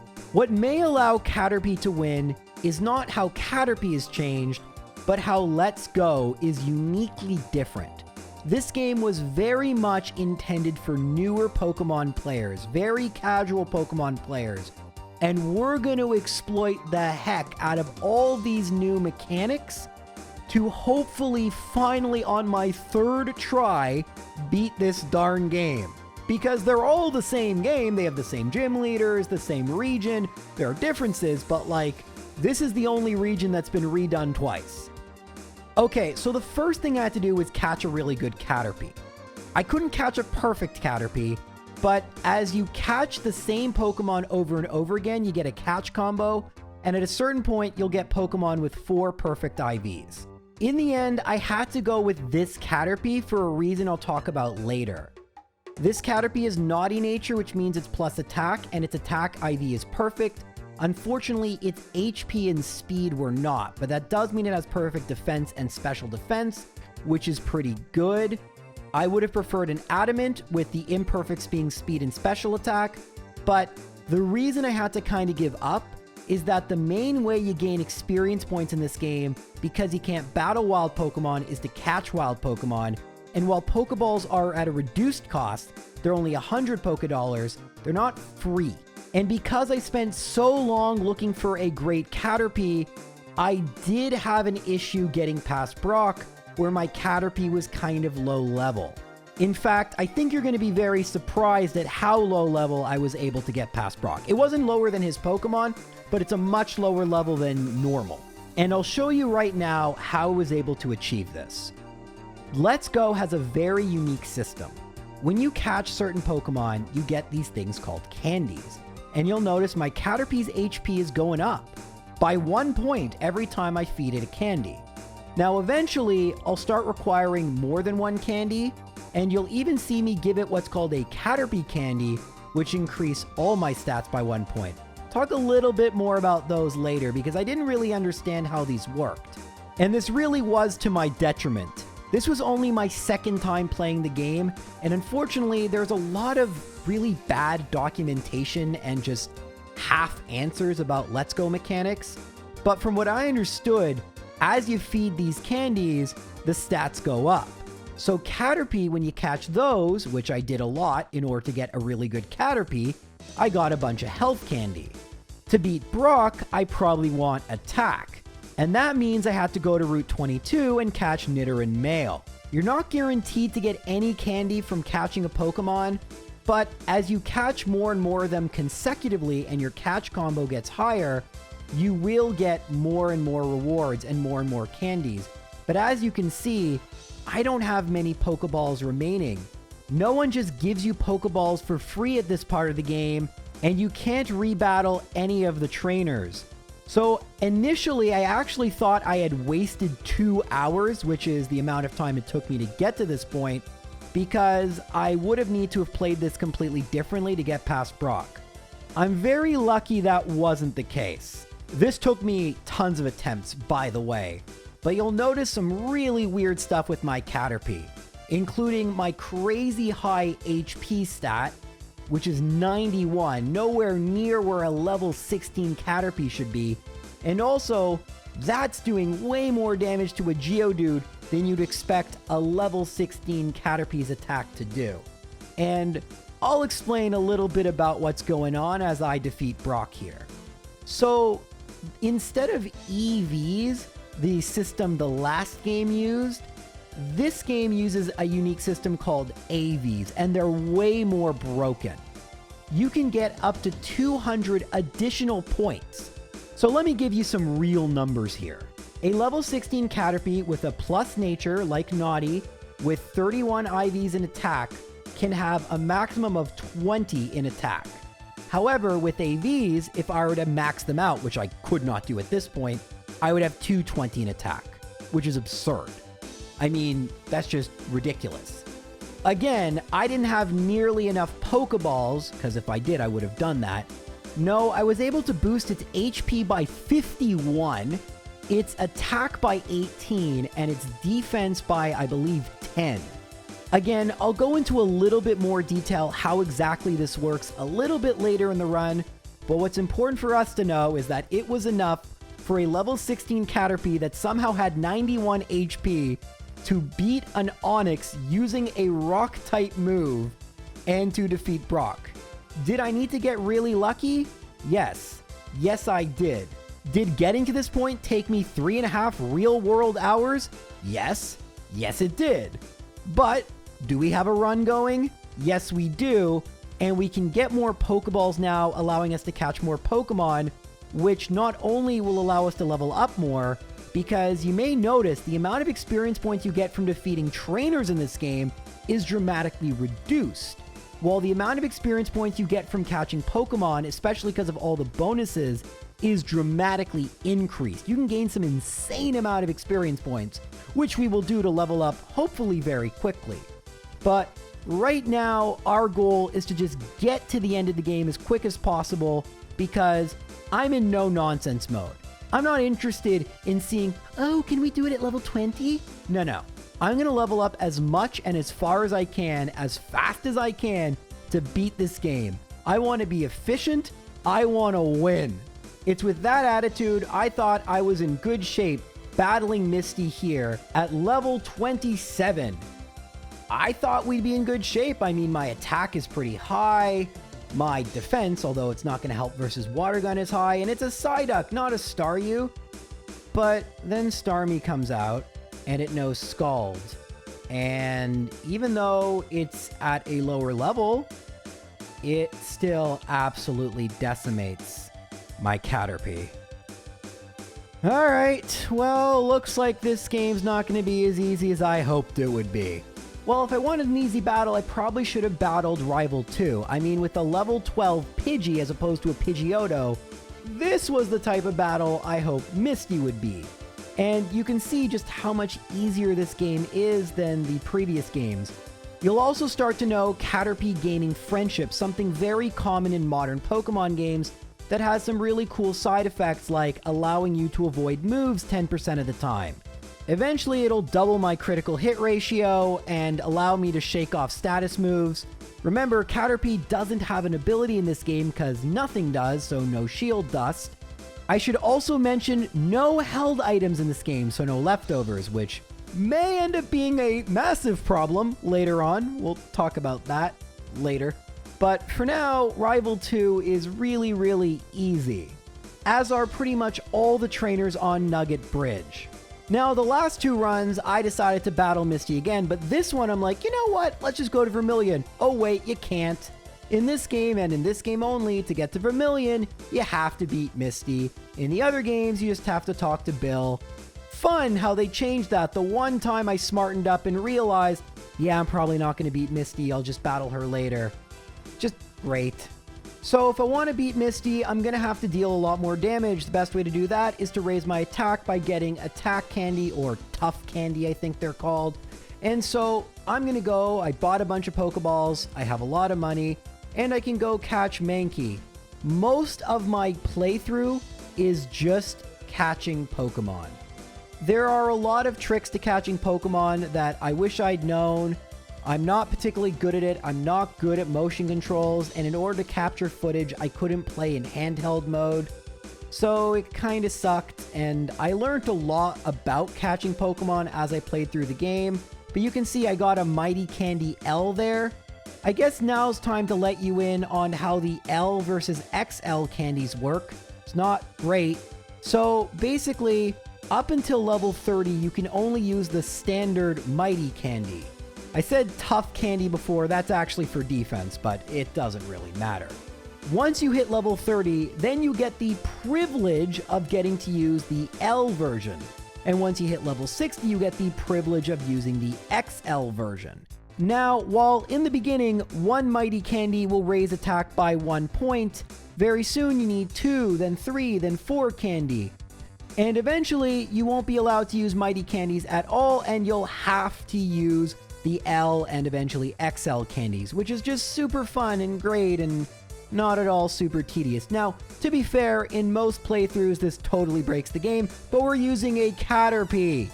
Anyway, most of my time between major battles consisted of trying to battle Pokemon that gave me Mighty Candies for attack, and trying to get the ones that gave the most experience points. So these catching sessions serve dual purposes. I gain a lot of experience points, which raises my level, and then I also raise my stats through the candies. That's the idea. And you want to see the best example of how this all works in practice, I mean, I haven't leveled up that much in terms of level, and yet I'm dealing way more damage to Psyduck and, more importantly, Starmie. And there was something else I could have done that probably would have made this even easier, which I'm going to do a little bit later. There are Venonat in the roots above me, and if I caught a bunch of those, I could have increased my special defense and made Skull do like nothing. You'll see what that looks like a little bit later. That's going to be a problem relatively quickly. For now, that's 2 gym badges down, 6 to go. I leveled up a little bit more against wild Pokemon, obviously, because that's better. So I'm at level 34, and I go to fight Rival 3, and it goes pretty well for me. You might notice I'm never using Struggle anymore. There is a very important reason for that, which we'll talk about a little bit later. But for now, just be aware I'm only going to be using Tackle. Actually, there are 2 really important reasons why I can't really use Struggle. But again, I don't want to spoil the later parts of the video. For now, let's just enjoy the simple times where I'm able to beat the rival really easily. I mean, sure, Brock took me 3 hours, and Misty I had to do like a 2-hour additional Mankey catching session.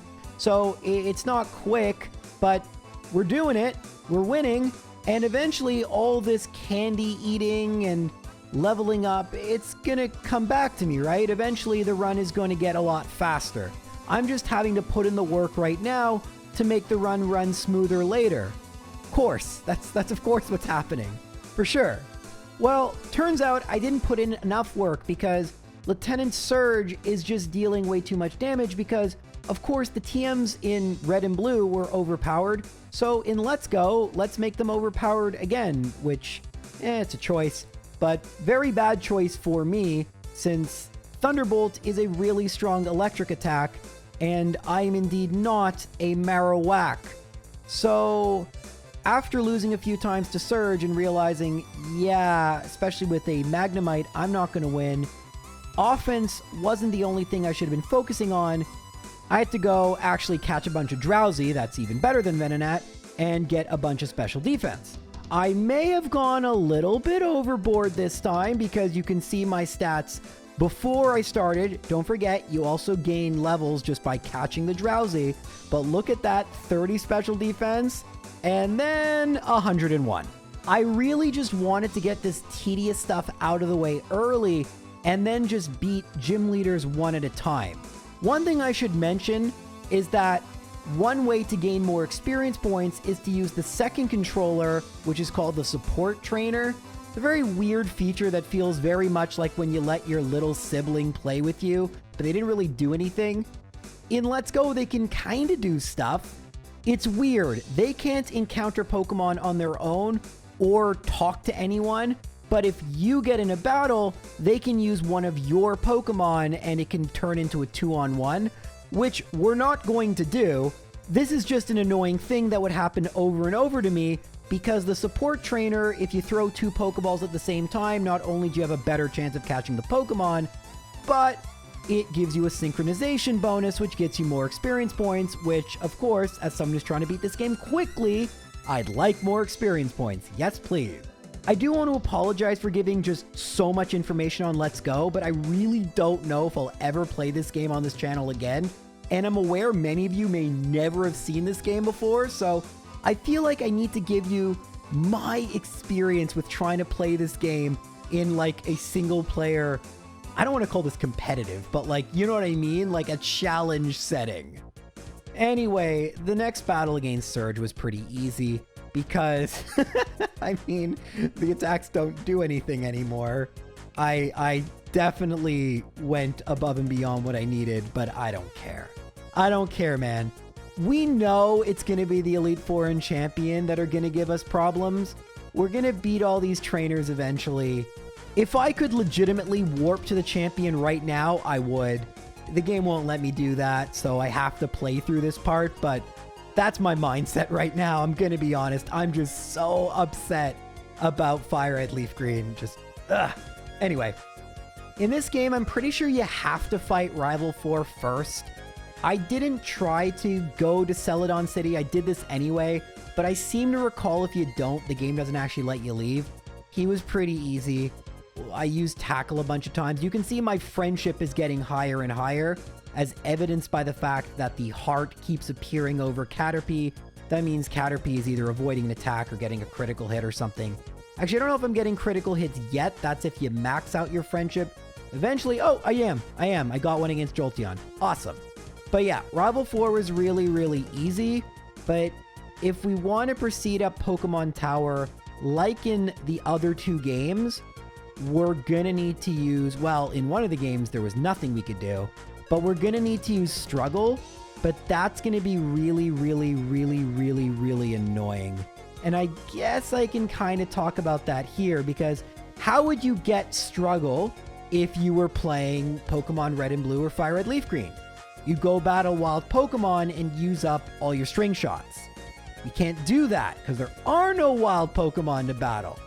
So I had to kind of figure out a really clever way to get Struggle, but this trainer, by the way, has a Geodude and actually is going to humble me pretty good here. And it's so annoying. You keep thinking, oh, I'm so great, I'm making so much progress. And then a level 28 Geodude's like, no. Yeah, that's what it's like using a Caterpie. Anyway, I'm gonna go and do all this stuff later anyway, after I have the Silph Scope. All you have to do is beat Rival 4, and then there's a cutscene, and then I can proceed to the rest of the game. The rest of the game probably includes Erica, who leads with Tangela in this game. Interesting. And something else interesting is going to happen in this battle, actually, that really gave me a lot of hope. We'll talk about this a lot later, but anyway, what didn't give me hope is the fact that this Tangela was just walling me completely. And by the time we knocked it out, oh yeah, I have a bunch of Pokemon with me in my party. There's a reason for this, but the hopeful thing is Vileplume, which is her ace, came out next. Unfortunately, Moonblast was doing way too much damage to me, despite the fact I have all the special defense and I'm 10 levels higher, and yet I still didn't even make it to her final Pokemon, which is a Weepinbell. This teaches me that, like in FireRed Leaf Green, they can come out in any order. And that's pretty cool for later. I don't know if it'll matter, but it might. And if it does, oh, I'm going to be so happy. But getting ahead of myself, way ahead of myself on that one. It's just something I've been worried about in the back of my mind. And this fight may have just saved the run. Indirectly. Or the information. Anyway, you'll see. I don't want to spoil it. Okay, so yeah. First things first. That sucked. So, thankfully on Route 7, there's a 1% chance for getting Arcanine, but if you catch a bunch of Pokemon in a row, the chance of the same Pokemon appearing is substantially higher, so it's much higher than 1% at this point. Arcanine are pretty annoying to catch because they attack, they move around, and eventually a Pokemon will run away. If the Pokemon runs away, the catch combination is over. But funny enough, if you run away, battle trainers do anything other than just shut off the game. By the way, you can see I'm trying to throw both Pokeballs at the same time, and I'm going to try to throw them there. But because I'm so bad at the motion controls, I'm struggling. This is my life in this game. It's really tedious. But catching an Arcanine, I haven't actually showed you how much experience points you get. And this wasn't even a very successful catch. It wasn't a first ball. It wasn't a excellent throw. So I probably would have gotten 5k experience points. So that is a really good thing about this game. You can gain levels super quick if you're good at catching Pokemon. Also catching the ones that are red or blue, big or small, really ups the experience points you get. These are all little things I would kind of figure out and start to optimize. But you can see I'm gaining levels, and every time I catch an Arcanine, you might have seen I got Mighty Candy L, and Mighty Candy XL. Which is exactly what I want. The more Arcanine I catch, the more candies I'm going to get, which is super useful because the more attack I'll have, which means I'll be able to beat all the Pokemon, right? I'm not going to get walled again. Surely this will be the last huge grinding session.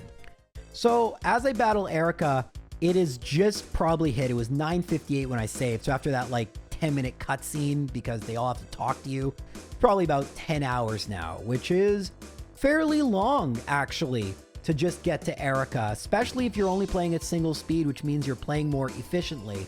And while Tangela was still kind of bulky, because of the higher level and because of more attack, I thought we would be able to win.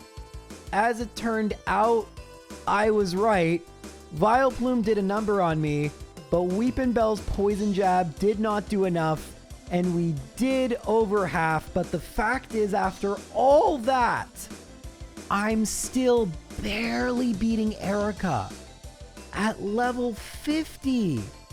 I don't know, guys. At this point, I was extremely concerned whether or not this run would finish. This is, in some ways, even more difficult than FireRed and Leaf Green. I mean, consider just how many more mechanics are stacked in my favor here.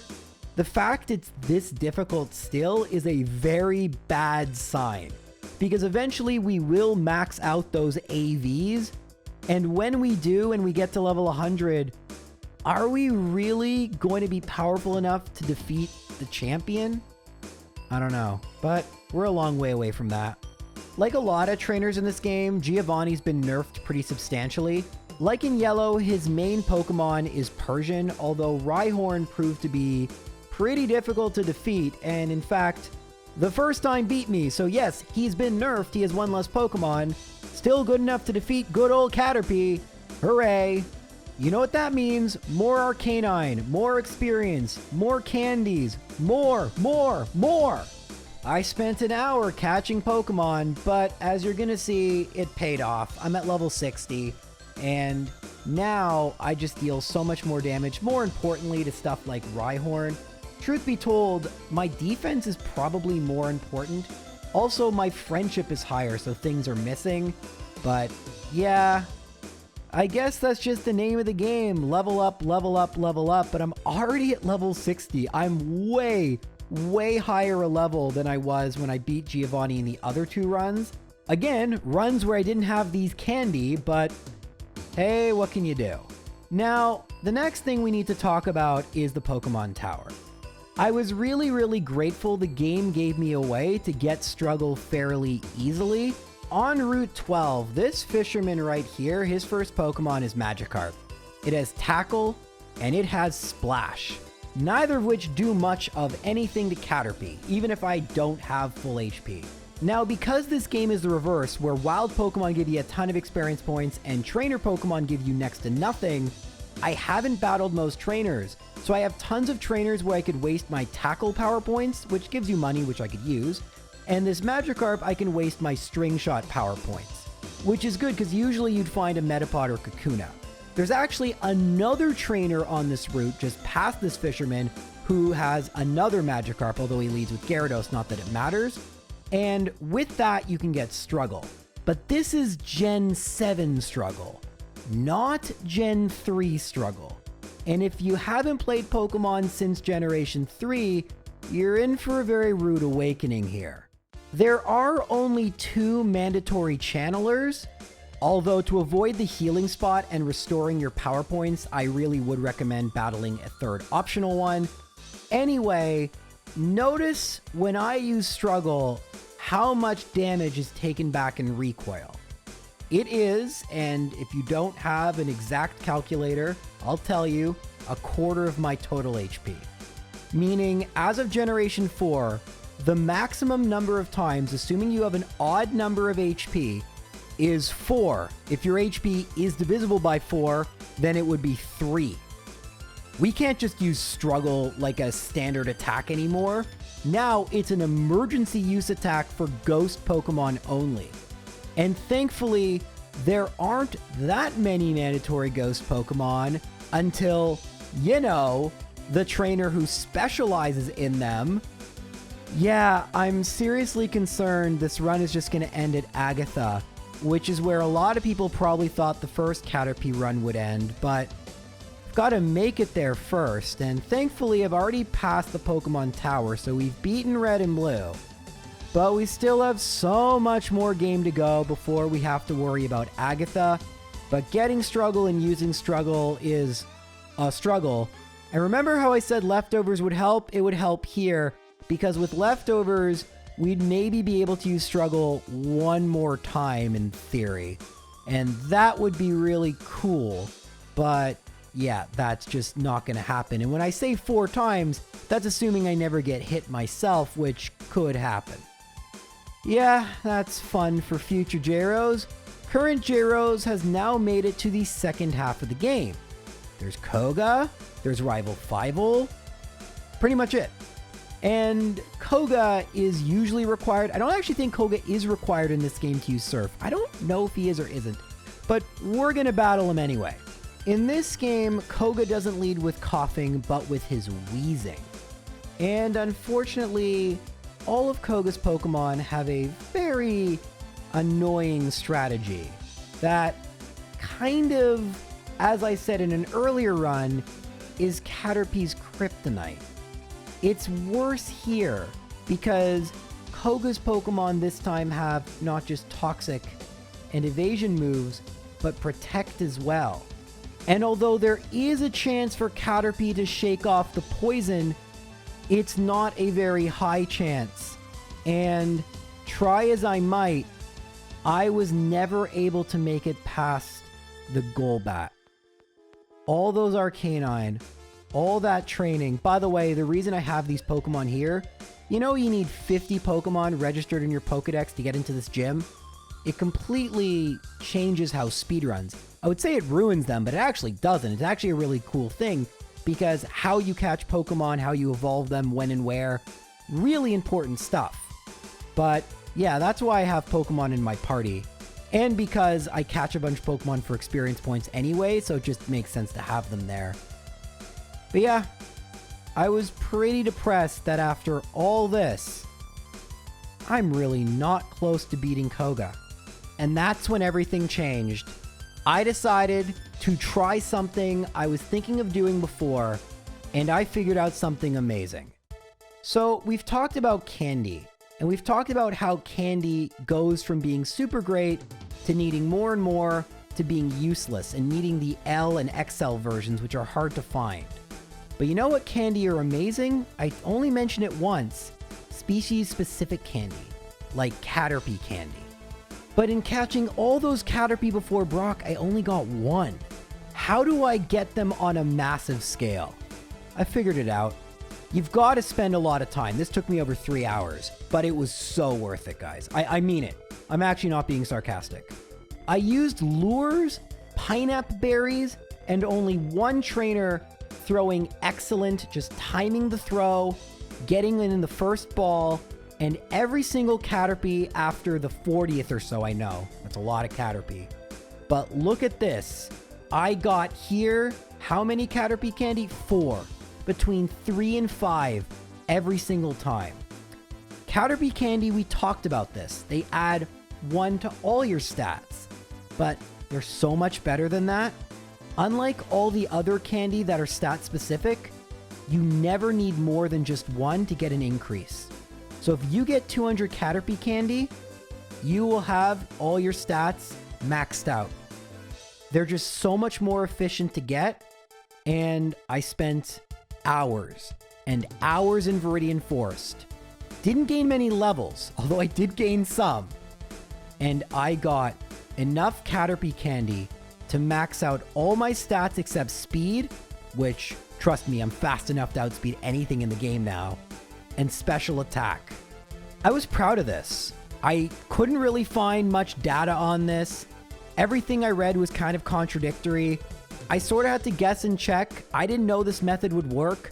The pineapple berries, it doesn't really say exactly how they work. I didn't know if I'd get guaranteed Caterpie candy.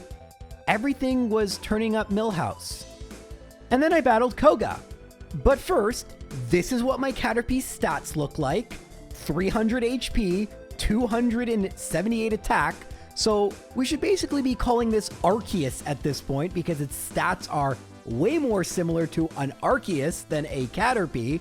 And yet, as I alluded to, Koga beat me. After all that, it didn't make any difference. I mean, just look. We attack, we get poisoned, and we lose to Golbat. And my battery was depleted. It just said, all right, that's it. I'm done. Good night. You spent 2 hours doing this. I was with you the whole way, man. You're on your own. Yeah, this was really deflating. Probably the most deflating part of this specific run. I had an Arceus Caterpie, and I can't get past a Weezing and a Golbat. Koga did beat me a couple more times, but eventually we do get the win. The most important thing is expelling the poison, which you can do 20% of the time at max friendship, which we are. The other important thing is just not getting poisoned by Sludge Bomb, but that does happen to us. We actually just get really lucky in this run that we shake off our status an inordinate number of times. Koga really was the perfect counter. Now, I could have leveled up, and as good as my stats are, getting my level higher probably would have made a pretty big difference because it is very important in the damage calculator. A lot of people don't realize how much level really does impact how much damage you do beyond the stats themselves. And this run really evidences that, to be honest with you. But whatever. A win's a win. Was it lucky? I guess. I'm annoyed that this was as difficult as it was. But 5 gym badges down, and there's only 3 to go. Now, you might notice the rival looks different. Blue is in the game. He's just a different character, and you do battle him at the start of Sylph Company. He even has his Charizard, which would be really bad for me to face. But thankfully, it's only 2 Pokemon, so I was able to defeat him really easily. There actually isn't a regular rival-fival battle. You battle Archer, which is not a very difficult battle, nor is the Giovanni battle, but at least I'll show that one. Persian is just a much easier lead than, well, Nidorino's a pretty easy lead, but in the previous battle, not having Onix was pretty nice. And then Rhyhorn's not easy, but we are so maxed out in our stats that it's not too bad. And then Nidoqueen, we don't have to worry about poison point, and we did over half, so easy first try victory versus Giovanni 2. All right, now we have left Sabrina, Blaine, Giovanni 3. Let's go. Alright, Sabrina has 4 Pokemon and she leads with Mr. Mime, which isn't one-shot and uses Reflect, which is annoying because Slowbro is fairly bulky and it has Yawn, which sucks. But remember, we can shake off any status ailment, including sleep. So while it does put me to sleep again, because it's so busy using Calm Minds and setting up, it never really gets to attacking me, and even when it does, it doesn't do all that much, and we shake off the status again. At this point, the Reflect is gone. We deal with Jinx and Alakazam fairly easily. I'm a little disappointed Alakazam's not a one-shot. It was in the other game. Man, I liked FireRed Leaf Green Caterpie better. I don't know what it is. It's just, I keep feeling like this Caterpie should be stronger than it is, you know? But hey, it's done well. It beat Sabrina first try like the other one did, so let's go. High fives. Blaine was always going to be one of the most challenging trainers, and he has 4 Pokemon, including a Magmar, which he leads off with. So the real lucky thing here is that Magmar went for Confuse Ray, which in this game, there's only a 1 in 3 chance that I hit myself in Confusion. The other thing that's lucky is that Rapidash goes for Flare Blitz. It does a lot, but my HP is so high, the recoil damage it takes back is pretty massive. It was going to be a 2 KO anyway, but you can really see, especially on the defensive side. Offensively, I keep feeling like I should be dealing more damage, but defensively, oh, that burn really sucks. That probably cost me, unless we can shake it off, that probably just cost me the battle. Thanks to Flare Blitz recoil, we will knock out Arcanine, but unless we shake off the burn, I think that's going to be the game. Ninetales is going to go for Fire Blast probably. Oh, well, I avoided it. That, anytime a move misses, by the way, it'll say you avoided it. And we do shake off the burn. Actually, we could win here. Yeah, we do. We have yet to get the ability where we survive on just 1 HP. We haven't actually gotten that close. We either lose due to Toxic with Koga, or we win before we get to that point. I'm actually very proud of Caterpie here. I was just saying how I was disappointed it wouldn't one-shot the Alakazam, but in looking so much to its offensive capabilities, since that's usually what I look for in a solo run, knock out Pokemon quickly, I've ignored just how great at being bulky it is. It tanks so many attacks such that I don't need to one-shot things. As long as it tanks enough attacks, it takes 2 or 3 or 4 hits, so be it, right? And that worked well against the gym leader we arguably have the worst matchup left with, Blaine. Giovanni, we shouldn't have such a terrible matchup. There will probably be some rock Pokemon here, and we won't be able to use Struggle, but I have a good feeling after that battle with Blaine. With that said, I did have 7 rare candies, which I used because, of course, I'm going to. And this Giovanni is a little easier than the one I remember because he only has 4 Pokemon. The fact we don't one-shot Dugtrio is frightening. Dugtrio is one of the frailest Pokemon I can think of, and we didn't one-shot. And then out comes the rock Pokemon, Rhydon. It has Rock Slide, but remember, it has a 20% chance of missing. Unfortunately, it doesn't miss a lot. And we only have 67 HP for Nidoking. If we crit, that would be great. We don't. We get a Poison Jab miss, but we're at 48 HP. The Poison Jab miss actually might end up being what seals the deal here. Nidoqueen and 48 HP. We go for Tackle, Crunch, Defense Drop. No Defense Drop. 35 HP. I think we got this unless it crits. Yeah, there's the Defense Drop, but 23 HP to spare. Who needs leftovers, guys? Caterpie has everything left in the tank. We won. That's it. 8 gyms. We beat Giovanni 3. We are going to make it to the final 6 battles. But I can't be satisfied with this. We've done this before. We've made it this far before.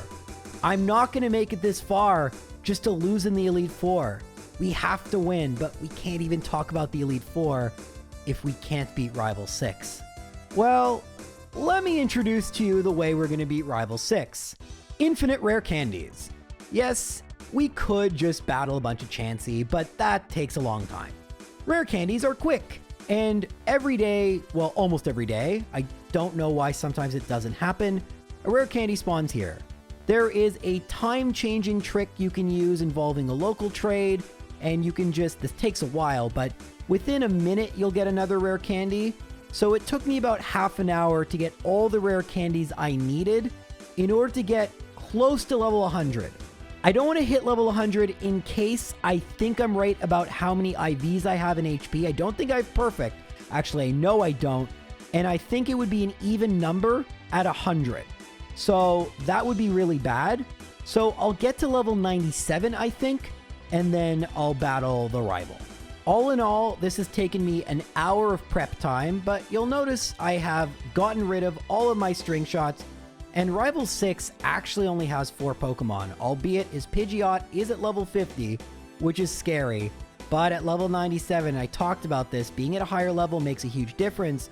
It's a 2-shot, and Air Slash does very little. Marowak's going to be a 3-shot. Well, it's going to heal, but it takes a while for it to actually attack us, and when it does, it's pretty underwhelming, even after a critical hit. Jolteon comes out next. I don't get damaged by it at all. And then Vileplume I was never worried about.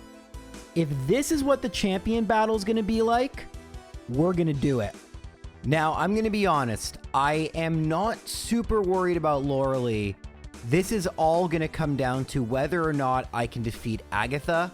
And that's going to depend on what order she sends her Pokemon out in. Because as we're going to see with Lorelee, it's not the order that we're used to. So Lorelee leads with Dugong, but at level 98, we deal half damage and we basically take back no damage. It's a 2-shot. Against Slowbro, which comes out next, Slowbro has Flamethrower. And so that's a really good sign, because if the Elite Four prefer Pokemon with super effective moves, I think there's a chance we actually could win. But still getting ahead of ourselves, we knocked out Slowbro, Jinx, Cloyster. All of this is pretty easy. Now what I'm concerned with is PowerPoint management. You can see I got rid of all my string shots, but I didn't know how many tackles I'd need. I had the full 35. The question is, do I need more than that, or do I need less than that? Because ideally, by the time we face the Gengar, which are going to require struggle, we have already used up all our power points. It looks like Cloyster's 4 hits, Lapras is going to be 3, Slowbro is 3, so I'm keeping count of all of this. But in stark contrast to FireRed and Leaf Green, in terms of difficulty, what difficulty? Caterpie absolutely obliterates Lorelee. Now, Bruno is going to be interesting because he leads with an Onix. And Onix, even at half my level, has very good defense, and I'm relying on Tackle. How many tackles will I need? Well, as the battle continues, it seems like 6 or 7, depending on rolls and critical hits. So far, I counted 13 power points for Lorelee plus 6. Hitmonlee is 2. Hitmonchan also appears to be 2. Let's see Machamp. Right now, it's all about Agatha. It looks like we're going to steamroll through. It's going to be 3 for Machamp. Unless they can heal, they can't. Completely unlike every other Elite Four we've faced in recent Pokemon, Bruno can't heal. None of them can heal. I don't know until the champion if any of them actually have potions, which is really, really good. And Poliwrath is 3. So, as we go to face Agatha, we have 5 power points remaining. I'm not sure if that's the right amount, too much, and hopefully it's not too little. Unlike the other 2 generations, Agatha isn't going to lead with a ghost Pokemon, which is pretty shocking. She's actually just a Poison-type Elite Four member, essentially, in this game. But the question is, what's going to happen here? Remember, the maximum number of struggles we could use, assuming we never got hit, is 4. most likely that number is going to be 3. If we need more than that, it's GG. So as I said, Agatha leads with Arbok. It goes for Glare, which isn't great, but this is worse. Agatha swaps out Arbok and sends in Gengar. That's it. That's it. That's the run. If this is consistent, this is going to be impossible. Even if we were to use up all our tackles, there are 5 Pokemon.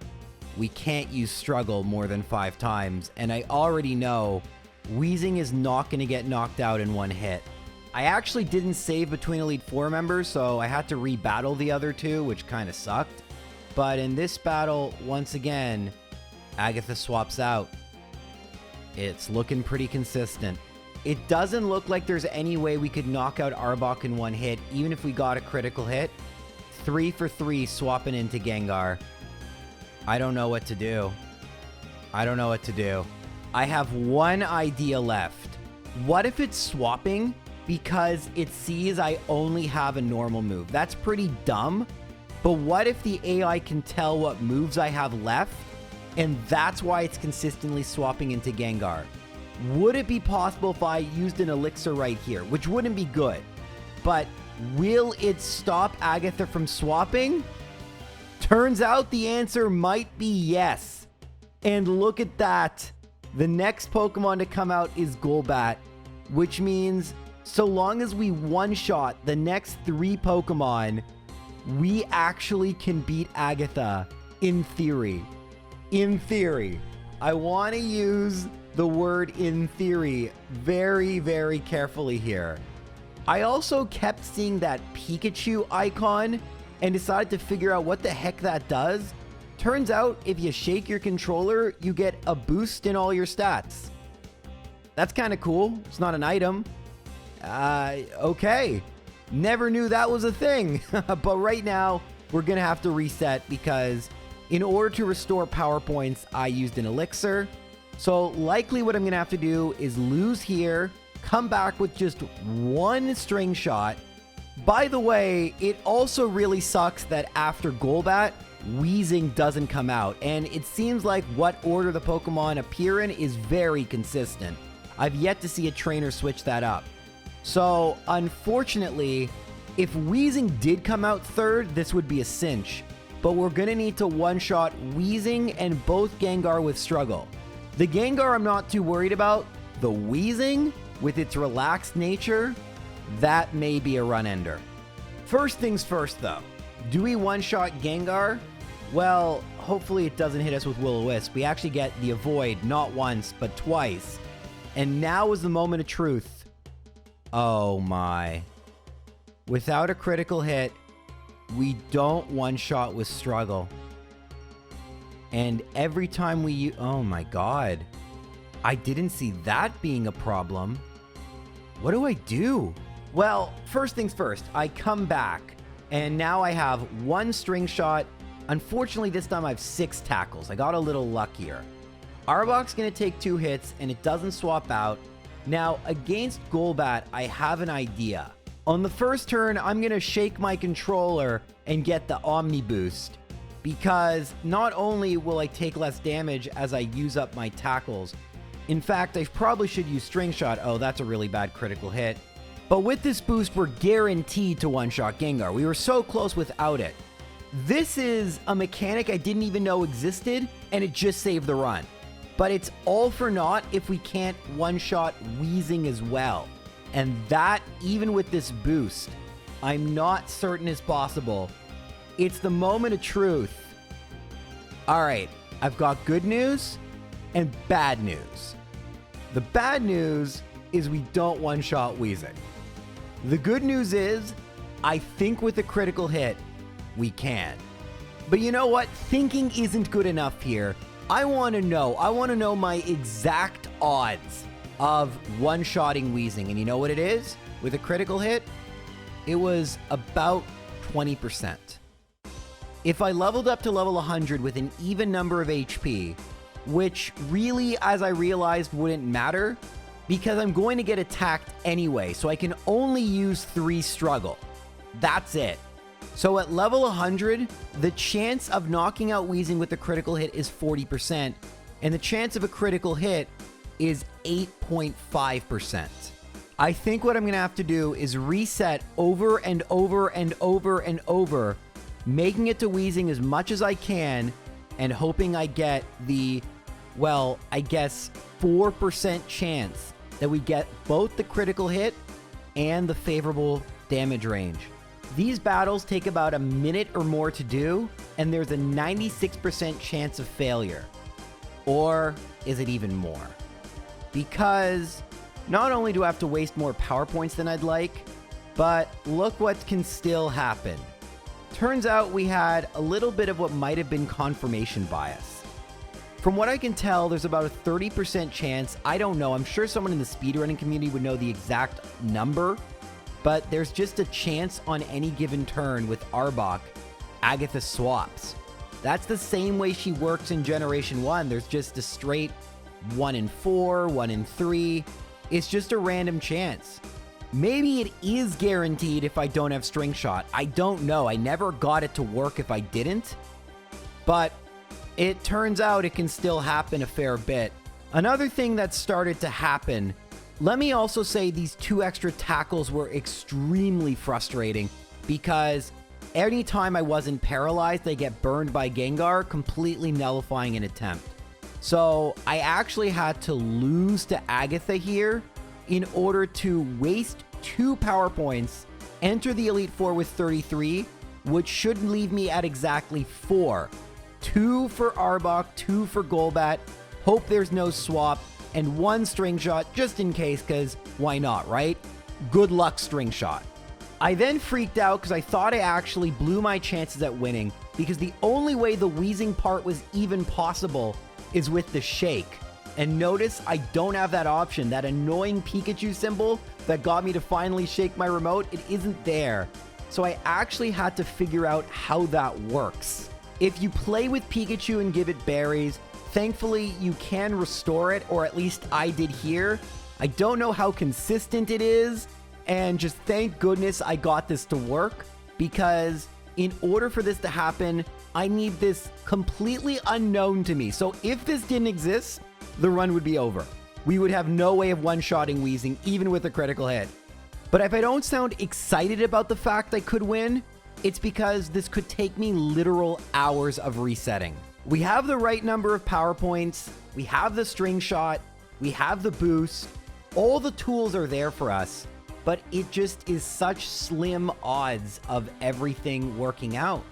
Even when we make it to Weezing, which does require some pretty good luck, we're not burned, we're not paralyzed, we actually get to attack, it's still just 4% odds.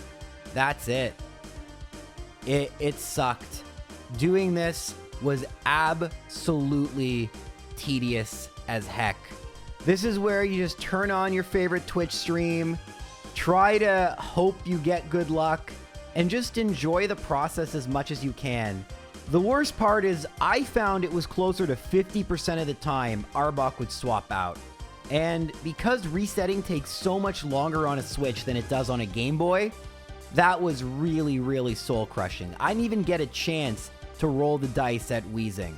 Once Golbat came out, I was good. Because I only have 2 tackle power points, I don't have to worry about wasting tackles against Gengar like before, so I don't have to worry about Will-O-Wisp, which is good. All I have to worry about is a critical hit would be bad there, and thankfully I don't get it. Against Gengar, it's automatic, and then it's on to Weezing. You just have to hit it and hope. I've yet to get a single critical hit, let alone the bad range. But I got it there! I can't believe it! I got it! Now do I one-shot the last Gengar? Do I one-shot the last Gengar? I'm just kidding, I already know you do. I tested it. I mean, I couldn't win the battle because I'd run out of HP, but with 44 HP remaining, Caterpie, with an assist to really broken Let's Go mechanics, has made it past Agatha, and now there are just 2 battles standing in our way from beating a Kanto game with just a Caterpie. Lance and the champion. Lance has a lot of flying Pokemon. Lance has an Aerodactyl. Remember how bad that was? But our Caterpie has eaten a ton of candy, and it doesn't have a stomach ache. The only thing it's hungry for is victory. Weirdly enough, Lance leads with Seadra, which evolves into a dragon type, but is not itself dragon type.